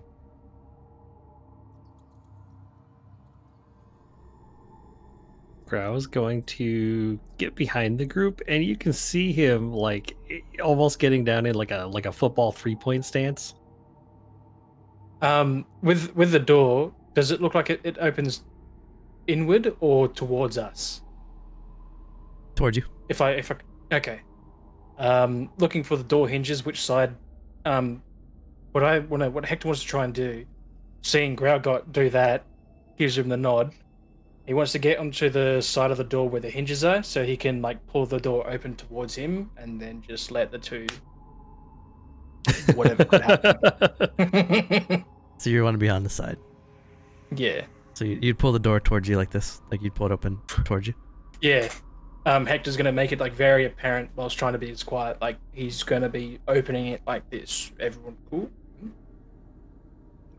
Calidor's just gonna step to the side to make room for Growgut. So if I understand this right, you're gonna open the door as Growgut's charging, so he like just charges into the door. Just through it, yeah. Okay. Give me athletics check. Oh, this is gonna be. I can't stand in it, but I'd be against this other wall here. It won't let me go into the tile. But Okay, I'll move you a little bit. It might. Can throw you I kind of use far. oh no, I'm in the wall now. Can I use my advantage? Sure. That was terrible. All right. So then it's a 20. And then. So Growgut, you charge the door, and as soon as you charge, Hector opens it. Growgut with a 20. You slam into this this zombie that's beat on the side of the wall there, and you throw it backwards into the room, and you knock the zombie prone. And as you knock it prone, I need all of you to roll advantage. Advantage. Or roll initiative. Yes! Initiative, sorry. Yes! Roll initiative. No. 3 advantage. Yes. Oh, that was so cool.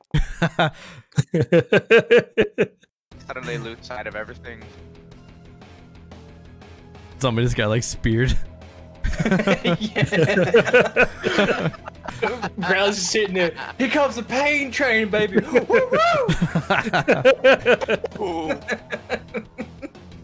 So Calidor, you're up first. You saw Growgut just tackle this zombie. The zombie gets thrown to the ground, and Growgut's standing over it.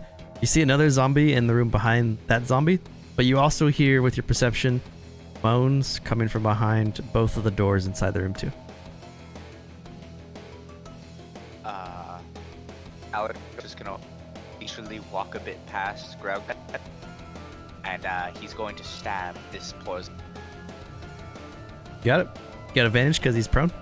Yeah, shit, because I'm. Yay, that means sneak attack.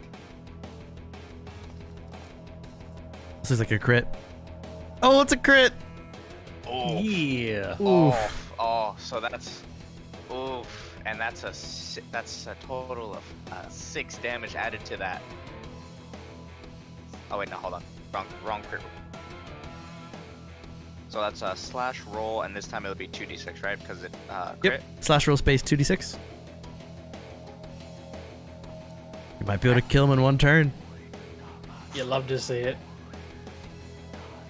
Oh, he's barely alive, but he's 7. he's on the ground looking pretty rough. So that was I should have pulled out my other knife. 16 damage. Stab him. CB, what's up, dude? I'm a bit upset. Has cheered 300 bits. He says, give advantage to Apamo. Thank you. Thanks, dude. Yeah. What's going on? Hey, CB, you should join Live in Erenel and play some games, man. Do it. Do it. Do it. Do it. Come on, do it. So Calidor, it, you come on, rush do up, you jam your rapier into the side of the zombie's throat as you rip out part of the larynx, and the zombie's head falls to the bit to the side. It's alive, but its head's kind of just hanging off of it. It's still it's still alive. It's prone. Growgut. That zombie that's flattened on the ground is still alive. Yeah, still alive, barely, but still there. All right, gonna take a big swing at it. It's with advantage. Oh, he's yeah. 22 or 22. The zombie just gets annihilated. and rather than actually swing at it, he's just gonna give it the people's elbow. So Growgut looks at all of you. And smashes the zombie. You love to see it here in WWE D&D. So you got movement if you want to move. You got a bonus. Yeah, I can't see shit, but Grow's gonna get in front of this zombie here. As you move there too, you can see a zombie behind this door and behind this door. Okay, perfect. We are worldwide Erenel. Can you smell Opamo? What ground cards cooking? Alright, let's get this room. And there's a zombie right here. Doesn't matter what you're. Oh, the zombie's dead. I mean, I'm gonna delete him. Yeah. The zombie's here. Yep.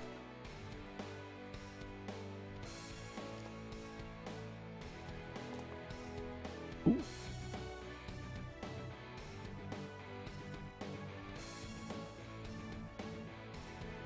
That'll be my turn. So that is 2 hits. So the zombie was kind of just walking around motionless, just kind of looking around bored, and then as Grogat just explodes in, he turns, he looks up slowly, and Apamo, you just jam your spear into the side of his throat, then you punch him across the face. He's very startled. He's still alive, still looks somewhat healthy, but he's still going. I imagine as we bust through the door, like the John Cena music comes on. So We're Temple, the jump scare. behind you, Temple, you hear a splash of water, and the zombie uses all of its movement to get right behind you. Mutant Mango, thank you for the follow. So the zombie stumbles out covered in blood from the pool that it was sleeping in. Gets up behind Temple, and Hector's up. All right. Hector's gonna give Temple some prep talk. Like, all right, stab it in wherever its vital organs are, and bardic inspiration in. Got it. And then he's also gonna just swing his rapier at him, at the zombie. Cool. 14 hits. Excellent. 4, 6.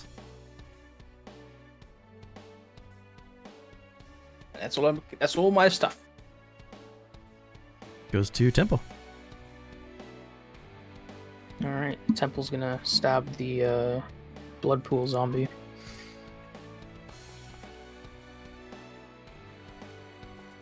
$15 hits.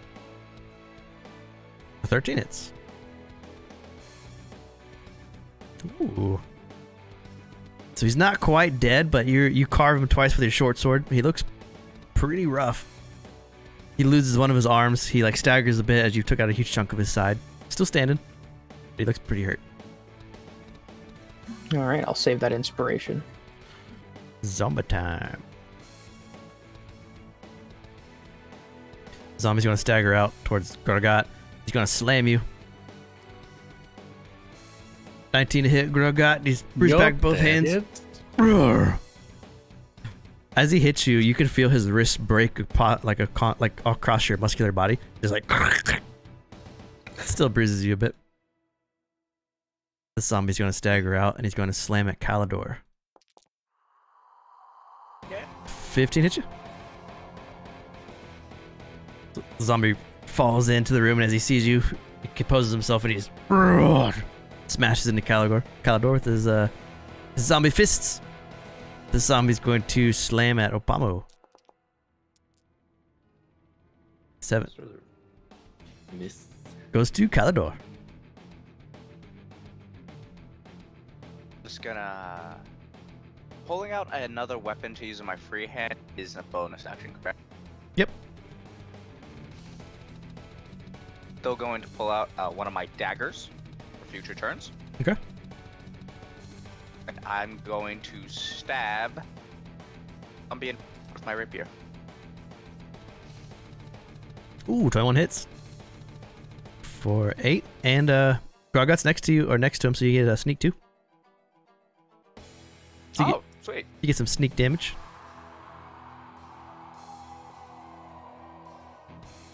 That is 6 Ooh, Nice. damage. that's some damage. So initiative count 20.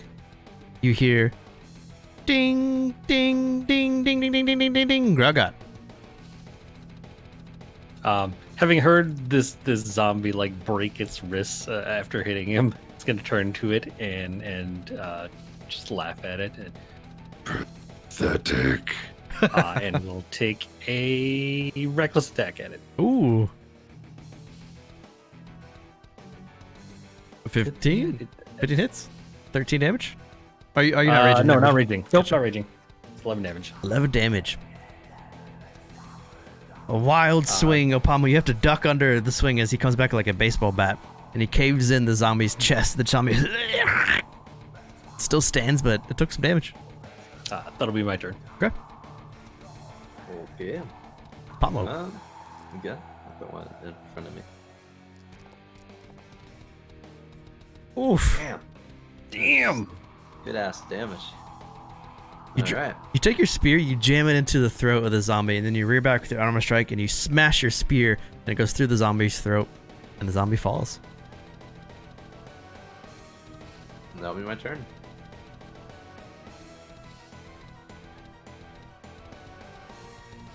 Get that zombie off the board. This zombie's going to take a slam at Temple. That hits. It rears back, Go stump. temple, no? Right, it kind of just throws its body weight into you and goes to Hector. I heard the bell ring up north. Yeah. Yep. I don't suppose I see anything Not yet, but around the corner. you don't see it yet, but you did hear the bell ring.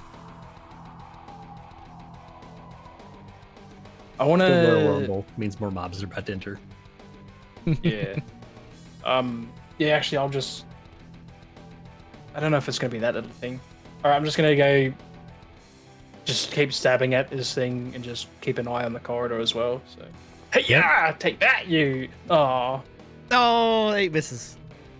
Ah, well. I missed a vital organ. By I one. don't know if. This guy's 9. Bugger. You got a bonus? Do anything else. Want to stay there? Yeah, I'll stay here. I'll stay here. Goes to Temple. Alright, main action, I'm gonna stab this zombie here. 23. Oh, yeah. Does this perfect. So you drop the zombie in front of you with a quick, clean cut, lopping off its head. Temple's gonna take a quick step back, and then using one of his spare hands, he's gonna drop the one of the blankets he's holding. He's gonna grab a dagger, and he's gonna end up whipping it with one of his main hands at the zombie next to Calidor. Cool. 17 hits. Oh no, a 7 is just enough damage. The dagger Nice. sticks into the zombie's head, and the zombie falls in front of Calidor. And then Temple's gonna use the rest of his movement to rush up. Nice. This zombie's going to make a slam at Graugat. Ooh, 20 for 2. 2 damage. Actually, it's got advantage because I did reckless. Oh, 7 damage, 23. The zombie whirs back and just socks Graugat with a haymaker. Goes to Calidor. Calidor, you would also have heard that bell.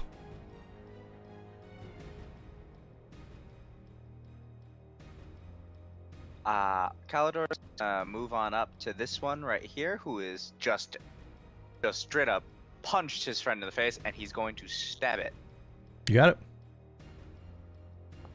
His rapier. You sneak too? Oh, 10 misses. Wait, no, 10 hits, 10 hits, 10 hits, 10 hits. I lied. See, if you Hits? roll good Hits? sneak, you can kill this Okay, guy. so I'm just gonna roll Just gonna roll sneak. Nice. Zombie. Is 13 enough to kill it? Zombie's dead. You drop the zombie in front of you with a well-placed rapier allowed. strike. You got a little bit of movement left if you want to move, and you got a No one bonus. allowed to punch Graugut in the. I'm just gonna move protectively in front of Graugut in case any more zombies come that try to haymaker him in the face. Got it. Down the hall, Temple, you see it first. This evil doll He's back. comes rushing out towards you. Oh, I have it invisible. Brink. He still looks pretty wounded from before, But he comes just darting down at you, and he just full on jumps at you with his knife out. Just yeah. That does hit. And then the claw. Oof! Also hits. The crit on the claw. Oh no. That's 12, 17. So Hector, you would see it. Opamo, Graga, and Caldor, you would hear it. You just hear, and this doll just charges, just dives at you. The doll is like on top of Temple as Temple kind of catches his body as he's like wrapped around Temple's chest. That knocks me down. Oh, Temple falls to the ground. The doll is on top of Temple, stabbing at him. Gragat's up.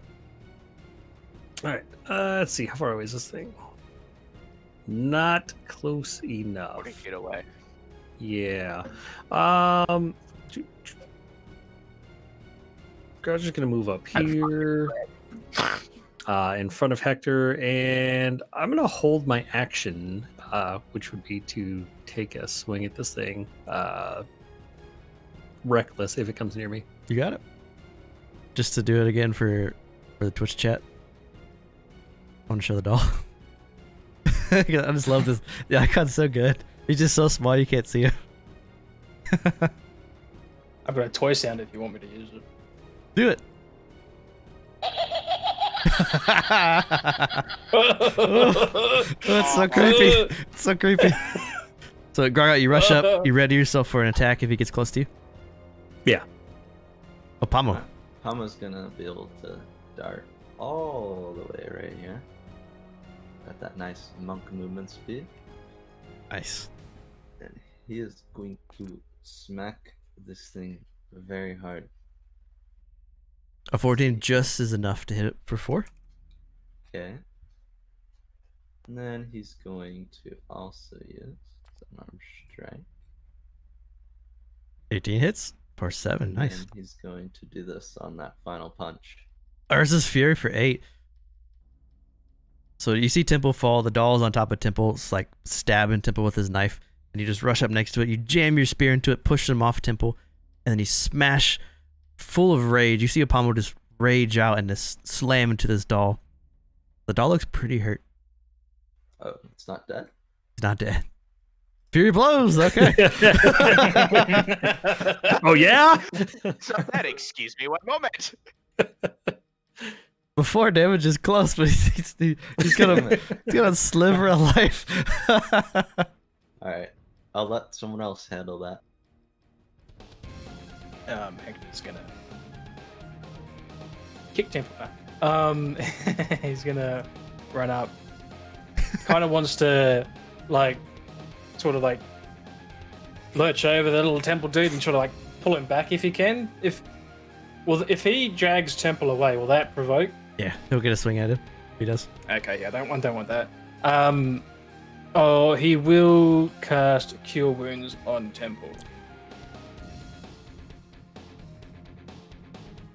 And hope that... Come on. Big money. Ugh. Hey. No whammies. So you're alive, Temple. Temple wakes up, coughing up some blood. You're prone, but you're awake. Hector also wants to, like, just stand on top of him and act like, oi, me first. Okay. If I can work that. Make a intimidation or persuasion. Whichever one you think what your character would do. Intimidation.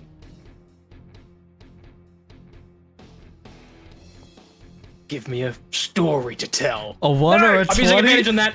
Advantage? I'm using it.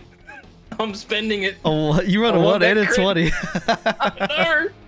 I will not be defeated by this bloody doll. So with the 24, is there anything you want to like say or like growl or anything? No, he's just gonna like give me a story to tell, little doll. Okay, you feel pretty good about your intimidation check. Yay! That's it. So Temple, you are prone but awake. Temple's gonna stand up. He's gonna share his space with Hector, I suppose. And he's gonna go in for a stab at the little doll. Okay. Oh, 10 misses. I'm gonna use my inspiration to make it that 14. 14 just hits. Okay, then I won't use hive mind if it hits then. Yeah, 14 hits. So you got 8. With 10 damage, Temple, how would you like to do this? Temple ends up stabbing it like right in the torso, kind of like a little shish kebab, and he's gonna lift it up and he's gonna bite its head off. You see this happen as Temple rips its head off, and as it does, this small little key falls from the doll, lands on the ground. Now, a little bit battered and bruised, the 5 of you stand in the hallway.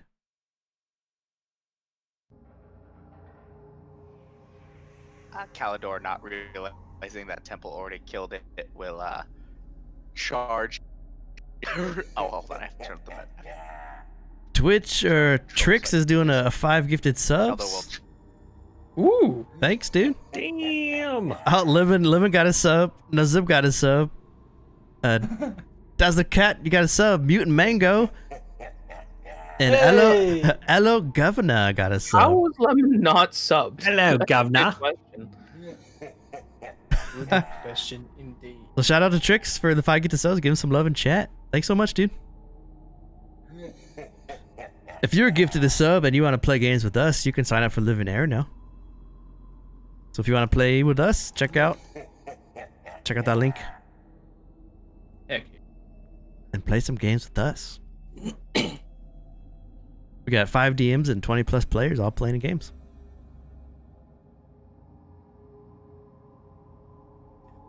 Yeah, we have a game going on tomorrow too. Not streamed. Yeah, Grizzlies run it. Temple's running the game tomorrow. It's gonna be great. We do have a Discord too if you want to hop in Discord. So the 5 of you look pretty hurt, but you have the key, which you assume is the key to that door. Into the final encounter. Grow's gonna go back into this room over here and just poke his head into these rooms and see if there's anything like worthwhile in here. So as you pop your head in and look around, this looks like the servant living space. There are very small little chests, belongings to them. As you start to like pop open the belongings, you would gather almost 28 gold to give out as you wish. Hector's gonna also ask Temple, how you feeling, buddy? You can keep going, or you need another little touch up? Let's make that an even 30. Bit the doll's head out of his mouth, out of his mandible. 30. He's gonna like raise one of his free smaller arm and like a gesture of like good faith, like a handshake or something like that. And he's like, Temple would like a rest, but he thanks. Rest will be good. The doll did not scare you. Is Calidor the only other person down here with me? Yeah. Or was he at the time when the chest broke just in? walked in. Well, to loot like all the 5 chests, it'd probably take you like a minute or 2. So okay, gotcha. Probably see you too. Okay. Temple's gonna collect his dagger from the zombie. I smell gold. You pull out the dagger. Hector's gonna keep an eye on this sort of necrotic vein and see if there's been any sort of change in its like intensity, if it's getting weaker or stronger, or if it hasn't changed at all. Maybe tether sense could help as well. Sure. So you kind of watch this pulsing necrotic energy. It hasn't changed, but you can still see that it kind of pulses, and as it pulses, it gets deeper to the north of you. Okay. Almost like there's How like many a of beating these- heart. Sorry. The door. No, you're good. Go ahead. How many of Just these gonna go chests to the next do room you- and loot and see if it's loot.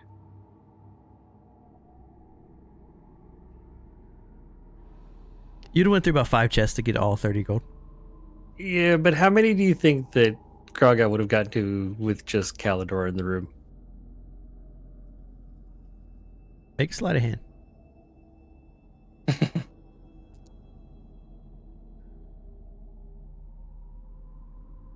Hmm. 18? Not 18? terrible. 1. Palma's very perceptive.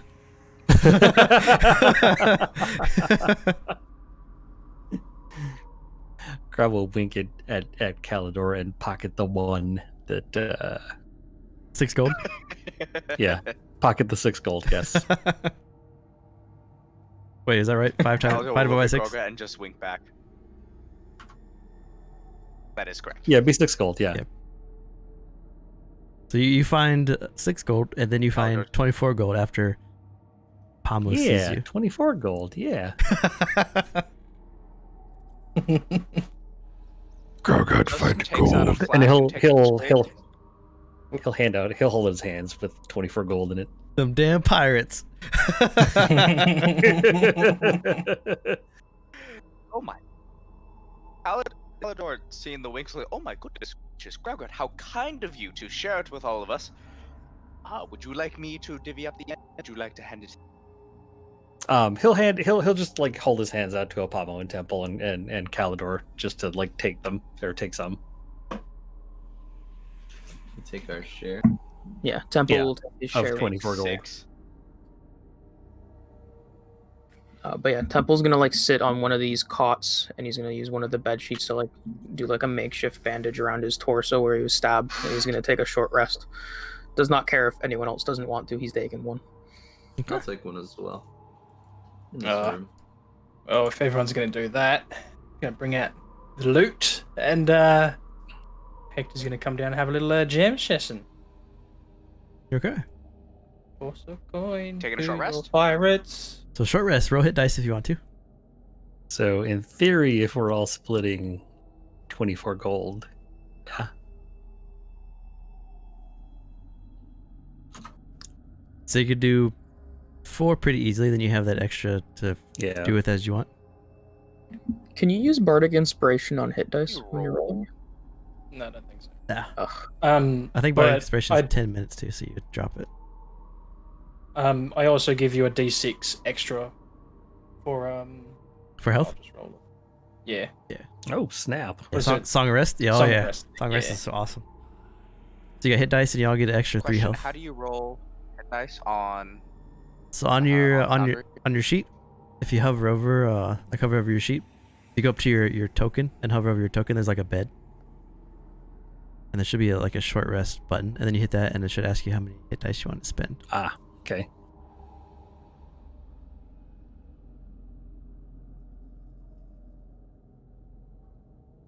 It's pretty cool. And then once you guys do a long rest, it automatically gives you back your hit dice too. Yeah, just at the end of the adventure, hit the long rest twice, so you get all your hit dice back. Caldor with 7 puts it full. Nice. I got all my health back. Sweet. It's a good heal. And during the short rest, would it be alright if Calidor goes in here just to investigate the other? Yeah. Here. Looking in that room, it looks like a Just like a gonna head servant. on in. It's like a servant washroom. There's a couple buckets of very stagnant water. You can see mosquitoes bubbling off of the water, just floating around, flying around. Nothing else really that grabs your attention in there. 19 hit dice. I'm not getting anything with tether sense outside of what I actually. Yeah, besides the walls, which you imagine the house might be alive. Besides that kind of stuff, and nothing really jumps out at you while you're kind of looking through. Alright. Just gonna head on out and relax over here with my friends. So after a short rest, you guys spend. We do half-hour short rests in Erenel, so in living Erenel. So about a half hour goes by. Hector's Song of Rest, his relaxing tone, his relaxing play, helps to heal you all, and you feel pretty good. You have the small key that you found some gold. And though it was somewhat difficult to take a break in a scary house, you're able to do so.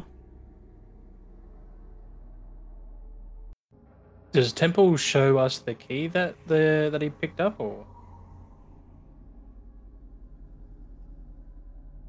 It's up to you. Then I'm gonna say yes.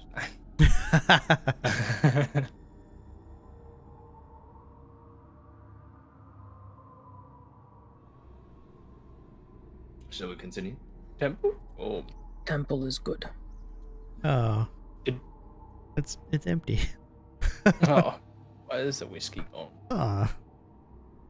Wow, wow, wow, wow. So you've been through the south of the house. You've You've patched up a flesh golem. You've seen some ghostly apparitions. You've killed the small Chucky doll. And all that's left is to go into the room with the beating heart. Yeah. Temple's gonna collect his knives and the silken bell, assuming neither of those are broken. Okay. Yep. They're laying on the ground because they were triggered. So you just grab them and put them in your pockets. Sweet. While he does that, Calio's going to say, I'm glad to see you found a use for the rope. That Temple doesn't put anything to waste. You know, like, do like a head nod and is like good trait to have, Temple. Good trait to have. You don't understand the expression he's doing, but it's basically a thank you.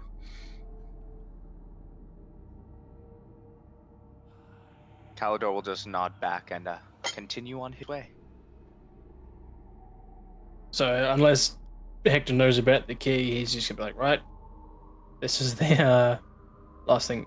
As we get closer, the intensity of that necrotic vein gets stronger towards this door, right? Yeah, you can feel the... Alright. You have to break this door down then? Or... I guess Temple has the key. I didn't specifically say I picked it up, but I killed the I thought because you bit his head off that it would have mandibles and all that stuff, so... That's fair. Okay, yeah, that's fair. I'll take that. Temple will walk forward. Don't break door. Temple has key. He's gonna hand it with one of his smaller arms towards Gregor. Yeah. He hands the key to... You're handing Growl the key? Yep. Temple's not opening that door. You got stabbed a bunch earlier. Hold up. Oh, Hector will do it. Yeah, Growl's gonna look at it like, the fuck do you want me to do with this? And then hand it to Hector. I'll do it, buddy. I'll do it. So the door is unlocked. Whenever you want to open it, you can click it and open. Opening the door. As you enter the room, something seems unnatural, but not unexpected.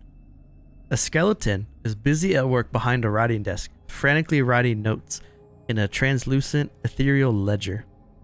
It looks up at you as you open the door, with empty eyes.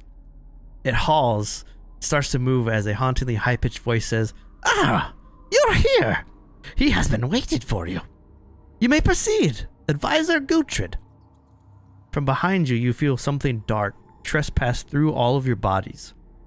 As an aspect of a dangerously beautiful woman with dark eyes walks through you, then through the door to the east.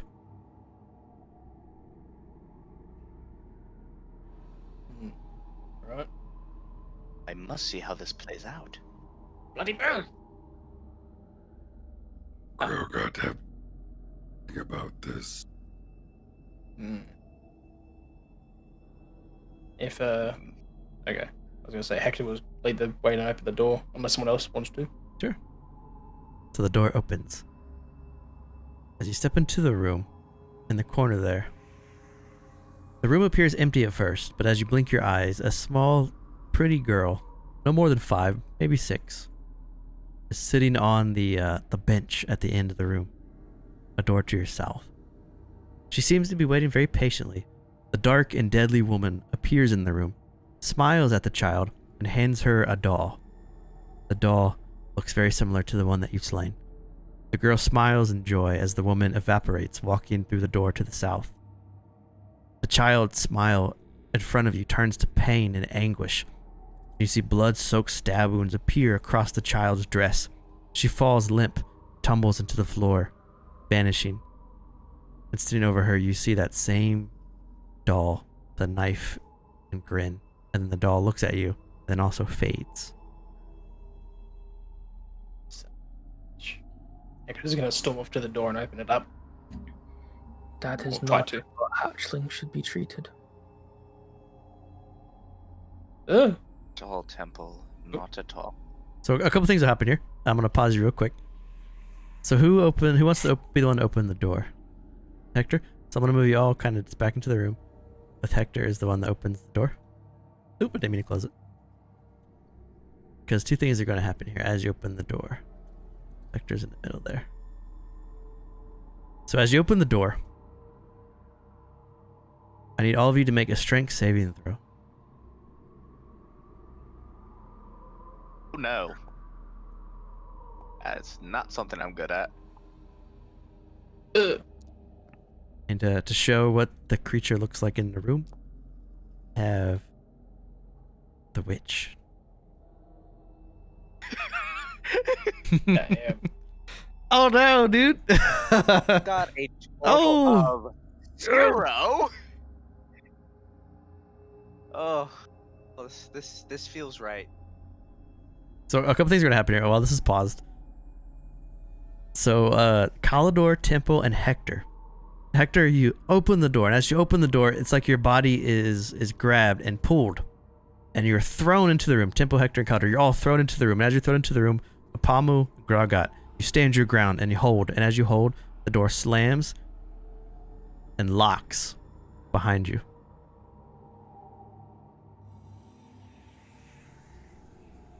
Which means you have to find a way to get through the door to save your friends as they're fighting the witch as this is happening. There is initiative up, if you'd like to roll initiative while I'm describing the scene.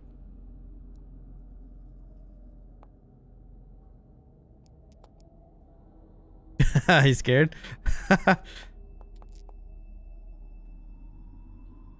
Hello, Governor. Scared. Hello, Governor. Hello, Governor. So let's turn to some spooky. What is with my initiative rolls? I don't know. Oh.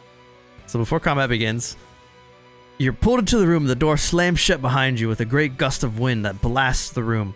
Dust, paper, and curtains fly. Piles of rotting corpses litter this creaking wooden floor. Then you see him, on the ceiling above you. A shell of a man, shriveled. His body is molded into the blackened muck that replicates the ceiling. Slimy black vines creep through the owner of the mansion. The same ghost spectral figure that you saw at the head of the table and in the ballroom. His flesh is pinned to the ceiling as the vines expand in drooling suckers and feed off of his life force. In the center of his chest is a glow of green hue, which emanates a green emerald, spewing out the evil energies into the mansion. The old owner of the house has been turned into the heart. The most potent looking of these green energies seems to flow into a lifeless body slumped with its head flung back over the wooden chair in a broken neck position. As you're all pulled in, the door slams, the body's head snaps up over the chair. You recognize the dark and deadly woman. Gertrude. She grins wide and she cackles as her features grow long and haggard. Her skin turns green as her pupils glow red, and she attacks. So Temple's up first, and Trix is going to give Temple advantage with inspiration. Woohoo! So first thing Temple's gonna do, using his second set of arms, he's gonna grab one of his daggers and he's gonna whip it at the governor's face on the ceiling. Okay. And then he's gonna run in and attack Gertrude. The dagger hits. Dagger hits the governor at the ceiling. For 5. You rush up to the witch at 24 hits for 7. And that's him. Grog out behind the door. You can hear the chaos, the violence going behind the door. I feel like Grog would do the obvious thing and try to smash the door down. Okay. Give me an attack. Let's make it reckless. All 14 hits for 14 slash damage. The door is almost broken in two as you come down hard on the door. It doesn't give way completely, but you did put a sizable chunk into it. Opening enough so you can see Hector and Kalidor in the room. All right, that'll be Grog's turn. All right. The witch is going to turn towards Temple, seeing the damage caused to her, and she's going to hold her hand and she's going to rise. 2 skeletons emerge from under the bed. The one bed I didn't check if it was off the ground. Apamu behind the door. So Gargot hit the door, right? Yeah, he did a pretty good chunk out of it. And it did damage, so... Yep. Okay. I'm just gonna hit it as well.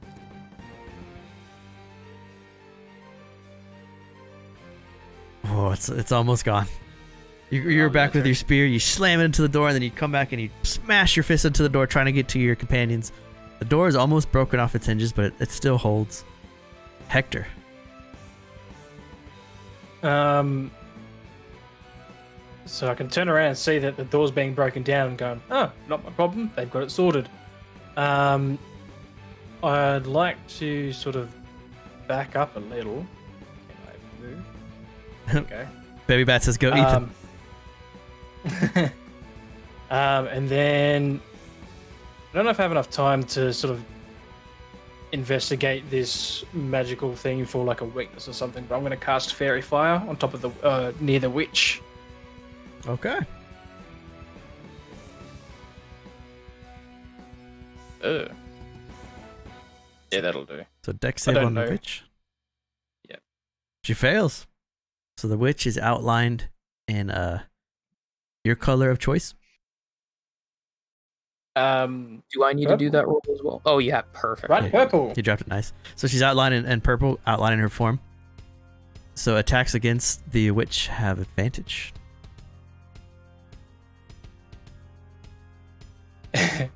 Kill that son of a bitch. So as long as you keep your concentration, all attacks on the witch are advantage. And she can't go invisible. Just gonna shift over here then. Right, Calador. Nice. And then yeah. Skeleton jumps down to Calador and is going to make a short sword attack. Oh no. Ooh, 13. I think just missed you. That crit was looking scary, dude. Bad. Oh. Calador's up. Baby Bat says, All right. Ethan is my bestie. He won't admit it. My captain just said kill that son of a bitch, correct? Yeah. Am I cutting out? Alright, just want to make sure. So I'm gonna charge towards the witch with my rapier out, and I'm gonna stab the bitch. Nice. Got advantage too, because of the fairy fire. And we all know what that means. Sneak attack. 17 hits. Does he provoke? Just let me get my sneak attack in. 2 hits. So since you did move away from the skeleton, he's going to make a reaction to swing at you. So this is from the skeleton. 13. Just missed you again. Oof. 2 crits Just on barely. the ooh. And Woo. And what do I want to do? Do I want to do anything for my bonus action? Is a short sword able to be held in a dual wield? I can't remember. Yep, short swords are good. Rapiers are not though. Yes, I will. Okay, then I will not do that then. And I'll just pull out a... Wait, I can't hold a rapier and another weapon in my hand? Yeah, you can main hand rapier, offhand short sword. Yeah, you can't just have 2 rapiers. Sorry, Yep. I should have been. Okay, specific well, about that. got it. Yeah, I will offhand. I will take out my short sword as my bonus action, You got it. So you got rapier, short sword. and that will be it for my turn.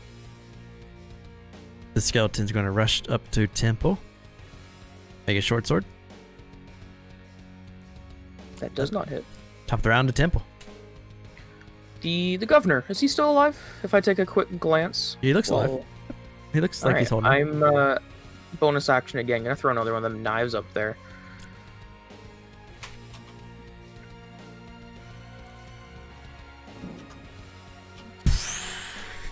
Okay. 25 hits. Awesome. So and then yeah, short sword on the witch.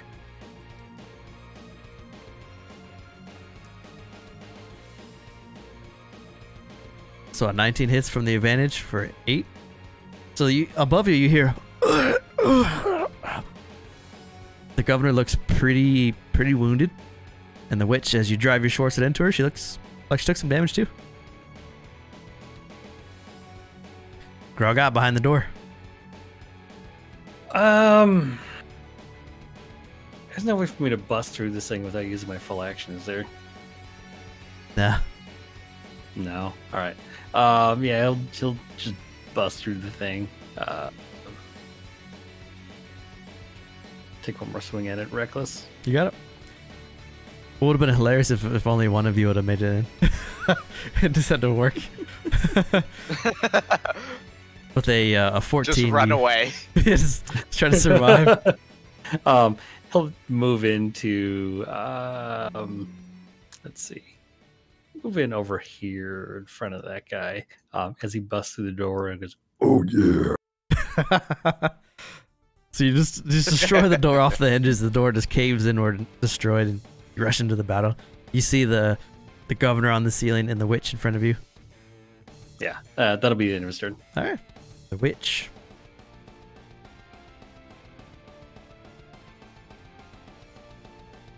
The witch is going to claw Temple.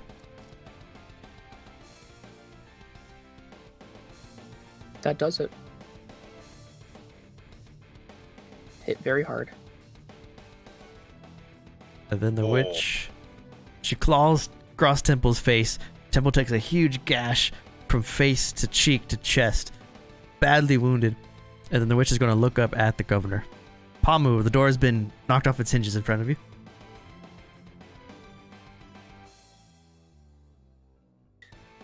So these skeletons are alive, right? Yep. Okay. Start taking care of these guys. Need to go behind him. Go. I'm gonna spear and unarmed strike this one. Oof. Oof. And then that will be my turn. You drop the skeleton next to you. With both damage. 10 damage, just enough to... You drop your spear in there and then you knock off its head. The skeleton just falls apart in front of you. Hector, you saw Temple get destroyed, and then you saw the skeleton also get just annihilated. Kool-Aid emote. Oh yeah. You get some storms, dude? Thunder. Oof. Emotion. Ah! Hector's gonna taunt the witch. I can't really say just, you ugly. And are you just ugly or stupid or both? With vicious mockery. Ooh. Which fails. She now has disadvantage on her next attack. 3 psychic. Got it. That disadvantage is pretty big. After seeing that.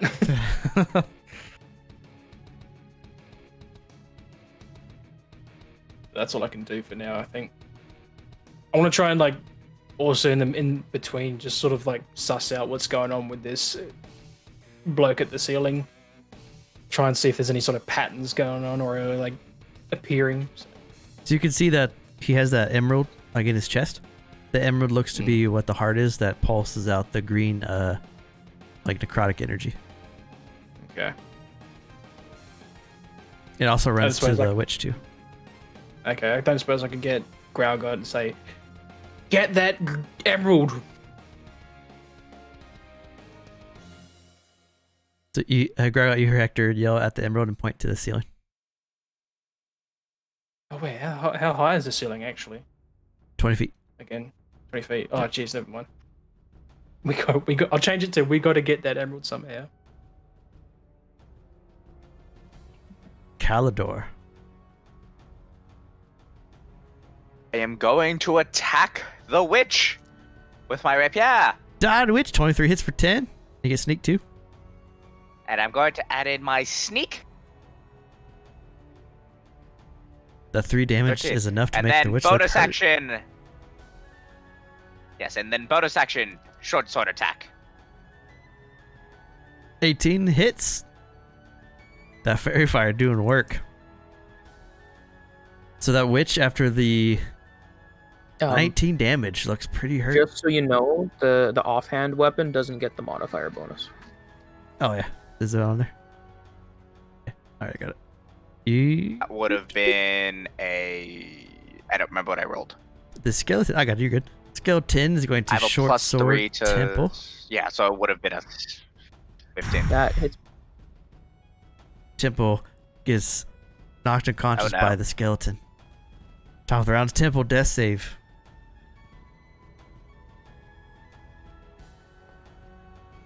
Success. Oh god, you saw Temple get dropped. You heard Hector shout, and you see the witch looks pretty wounded. Yeah. Grogot seeing Bugman go down, going to get very angry and rage. Change my background here just for funsies, right? Yeah. Yeah. Yeah, red I background. love Gonna run over to the witch and go reckless Ooh.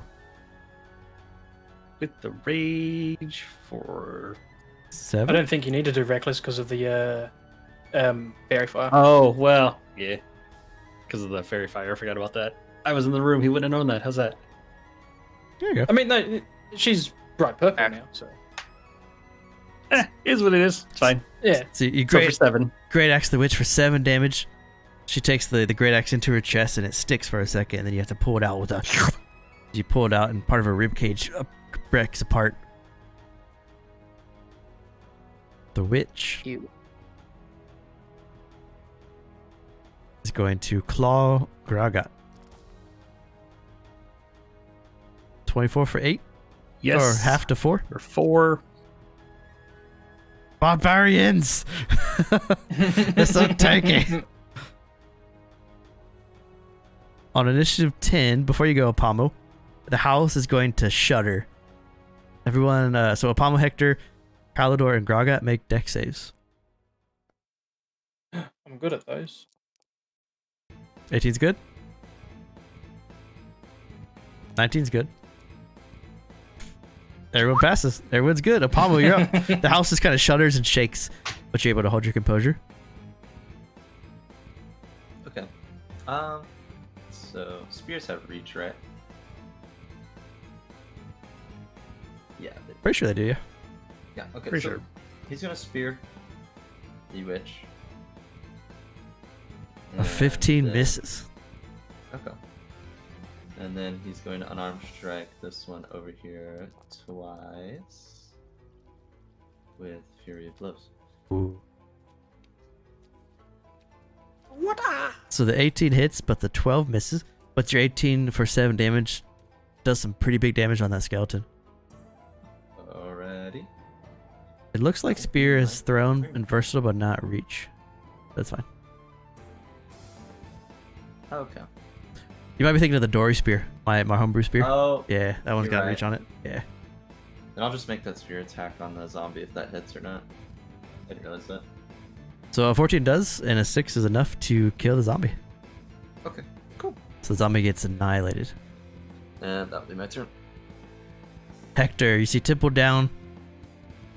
The house just shook. The witch looks pretty hurt. I haven't got any sort of.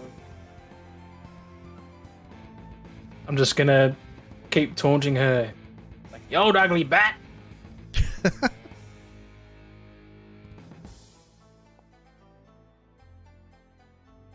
It's a fail. Wait, did I do the disadvantage on the witch's swing? I don't know. I do not know. Yeah, I did 17. Yep. Yeah. Want to make sure it was right to hit you. So the witch takes 3 from the vicious mockery, the psychic damage. Is there anything you want to say to her to piss her off? And she has disadvantage on the attack. No, can't hit me.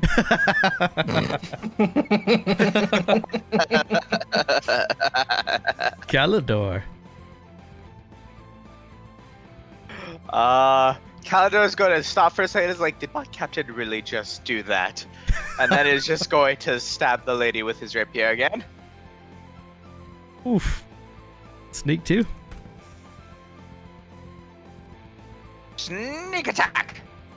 Oof. And then bonus action, short sword. Got it. 2.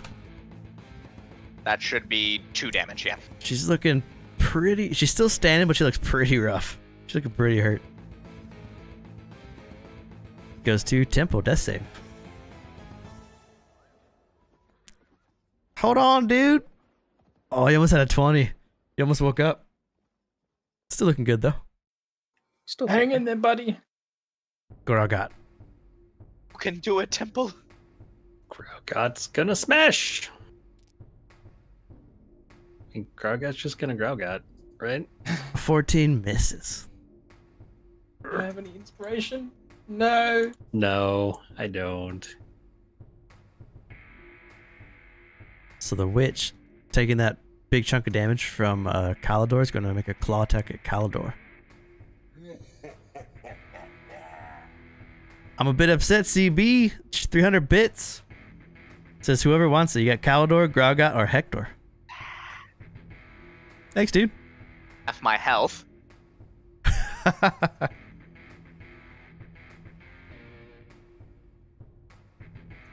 At least it wasn't all your health. Yeah, that was a big hit. Yeah. So the witch slashes Kalidor. Kalidor gets it. Kalidor, you got advantage. From CB. Oof. The 16 and 12 miss, but the 19 with the advantage hits for 6. Alright, that's hits, right? So why not burn this on an attack we hit? With 7 damage, that's exactly what you needed, dude. How do you want to do this? Just send her flying into the wall by Hector. Apama rushes up, misses 2 swings, and with the 3rd swing, he just rages and smashes into the witch. The witch gets thrown to the wall next to Hector. Dies. She explodes in this bright flash of emerald light. As she explodes, Temple's still unconscious, but the vines release the governor from the ceiling, and he falls heavily to the floor with a loud oof.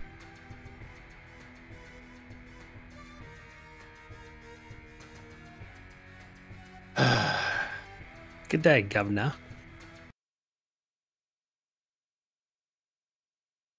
So to if you get anyone has any healing for Temple, you can heal him, or you can do a medicine check.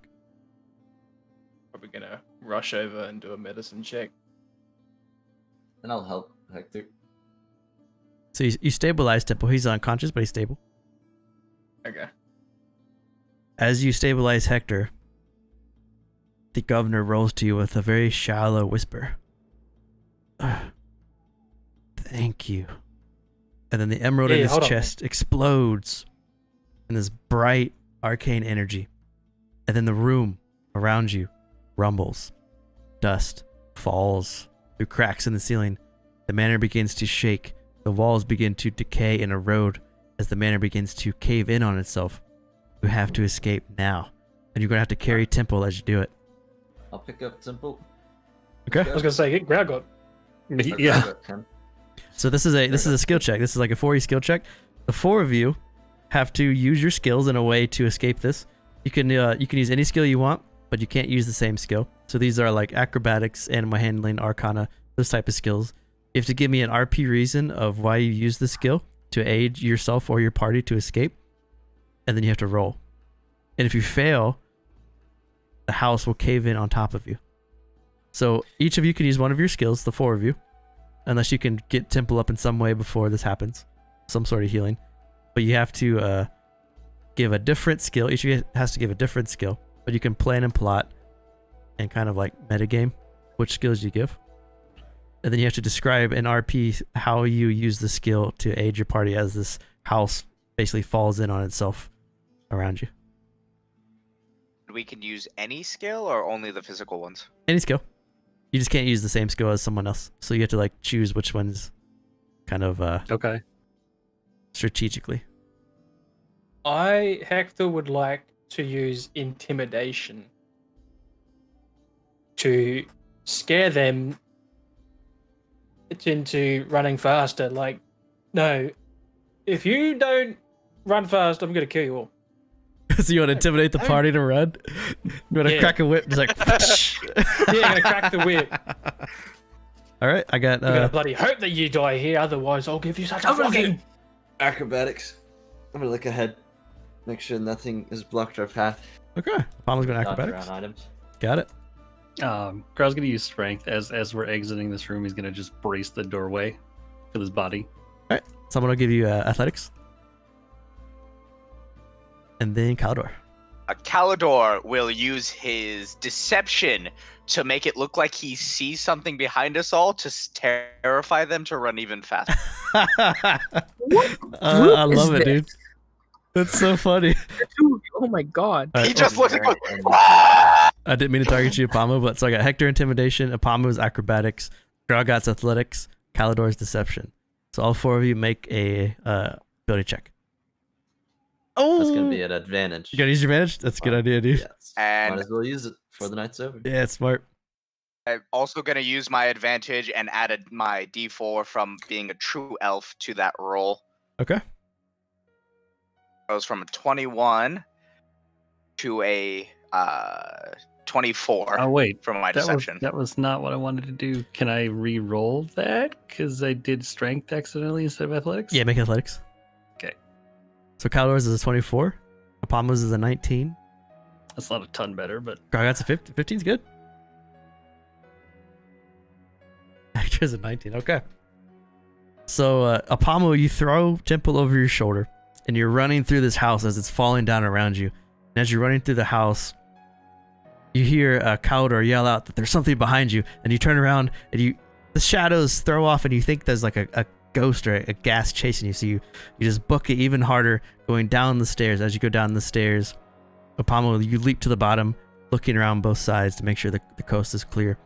As you're running through, Grogot, with your athletics, the statues begin to fall on the party, and you hold out like Samson. You push both statues to the side as the party rushes past you to get out. And as they're rushing past you to get out, you hear Hector just bark orders telling you to get out like your asses depend on it. And the 4 of you, with Temple over your shoulder, jump out of the haunted house, landing on the dark lawn there between the forest as the house just slowly goes in like poltergeist style, spins and explodes to nothing. 4 of you have cleansed this manor. Whew. So with that, each of you are going to earn a temple. You'll wake up. It's pretty easy to short rest, heal yourself. I'm gonna throw you in the emissary. Carl lay down and just starts smacking him. Plays with the mandibles. Look at me, be silly bug person. Wow. That's just like you unconscious and I'm grabbing your eyebrows. And... So for completing this adventure, you all earn 60 gold. So give yourself 60 gold. You guys all earn, you get one adventure experience. So for those in living Erenel, this is a little bit different of an experience because we have 20 plus players all play in games that 5 teams run. So it's all like a different adventure system. Grogot, Hector, and Temple, you guys all hit level 3. Calidor and Apamo, you guys are one adventure away from hitting level 3. Thanks, CB, dude. Whew. So if you want Finally to, there. you guys can roll hit dice now to see what your hit is. If you want to see what Me your first, level me 3 first. level turns into. Oh, 1D. Let's Hey, see what come we on, get. big money. Oh, reroll once. Oh, Reroll, big one. reroll once. Woo. 1D. Hey, come on, big 5. Ah! Oh, Ah, 2. well. Oh no. She's a right. spooky scary skeleton. So 2 plus your con, man. That sucked. Right. Grogot, the big heal. The big 14. Damn. Temple, the big 10. Woo! That's right, Hector. You're a bard. Yeah, I'm It's happy okay. and proud for you guys. Right. Holy shit. 14 HP and for 1 die. Jesus. Oh, Captain, be happy that you leveled up. I'm still stuck at level 2. So you guys completed I the did roll mission. Go ahead. Sorry. No, go ahead. I did roll a 7 last time, so evens out. Yeah, that's pretty good. The Hana Manor is complete. Make sure you export and then import back into the core to get your gold and your new levels and stuff. Curious to see what you guys choose as your subclasses at level 3. So if you enjoyed it, hit that follow button. Hope you guys liked it. If you want to play games with us, definitely check out Living Erenel. Join the Discord to play. My next stream is this Thursday with the weekly update, where we go over the new rumors the new adventures that Living Erenel players can sign up for. And we have the Harvest Festival and the Attack of the Headless Horseman. If anyone wants to participate in that, there'll be different Discord channels set up. There'll be vendors in Foundry. You can buy candies and different snacks and play games. And then fight the horseman at the end. Tomorrow, Grizzly Gears, Temple. Temple here is a DM too. He's going to be running a game tomorrow on Wednesday if you want to watch that. He's not streaming on his channel this time, but he also has a Twitch if you want to follow him at Grizzly Gears. And then Grog out there. That's IPA_lot. If you want to throw your Twitches in the channel there. Give them a follow. They play D&D. They stream D&D. They're all good people. We hope you enjoyed our games. Oh, I didn't put it? I'll do it. Typing naughty words again, are we? There it is. So I hope you enjoyed it. If you like what you saw, please hit that follow button. Support us in what we do. And we hope to see you playing games with us. Oh yeah, I should probably grab that. I wasn't sure if I should. Your work, your Twitch is Grizzly Gears? Yep, it's the exact same as... Yeah. There it is. Bruce, those 2 knives that I left in the governor, are those gone? Or do I get those back? Yeah, you can take them. It's okay. Alright, cool. So you fought the Chucky doll, you fought the crazy witch.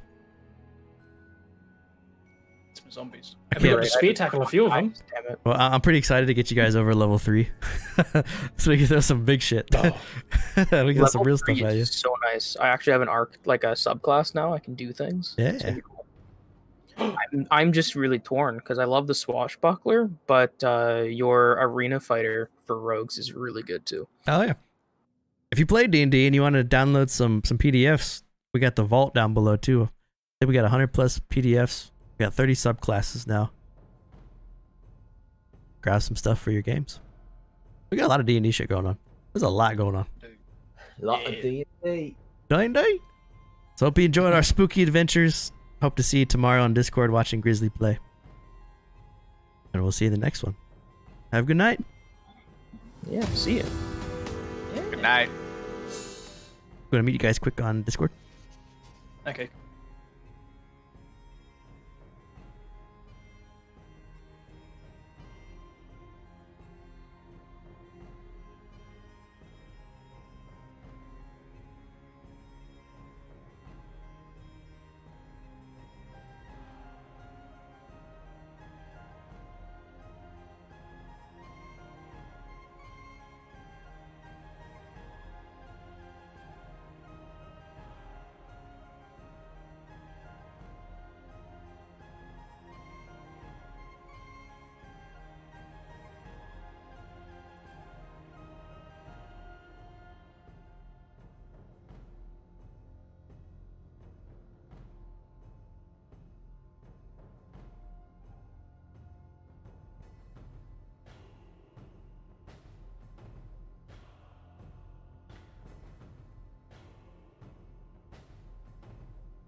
I'm gonna be taking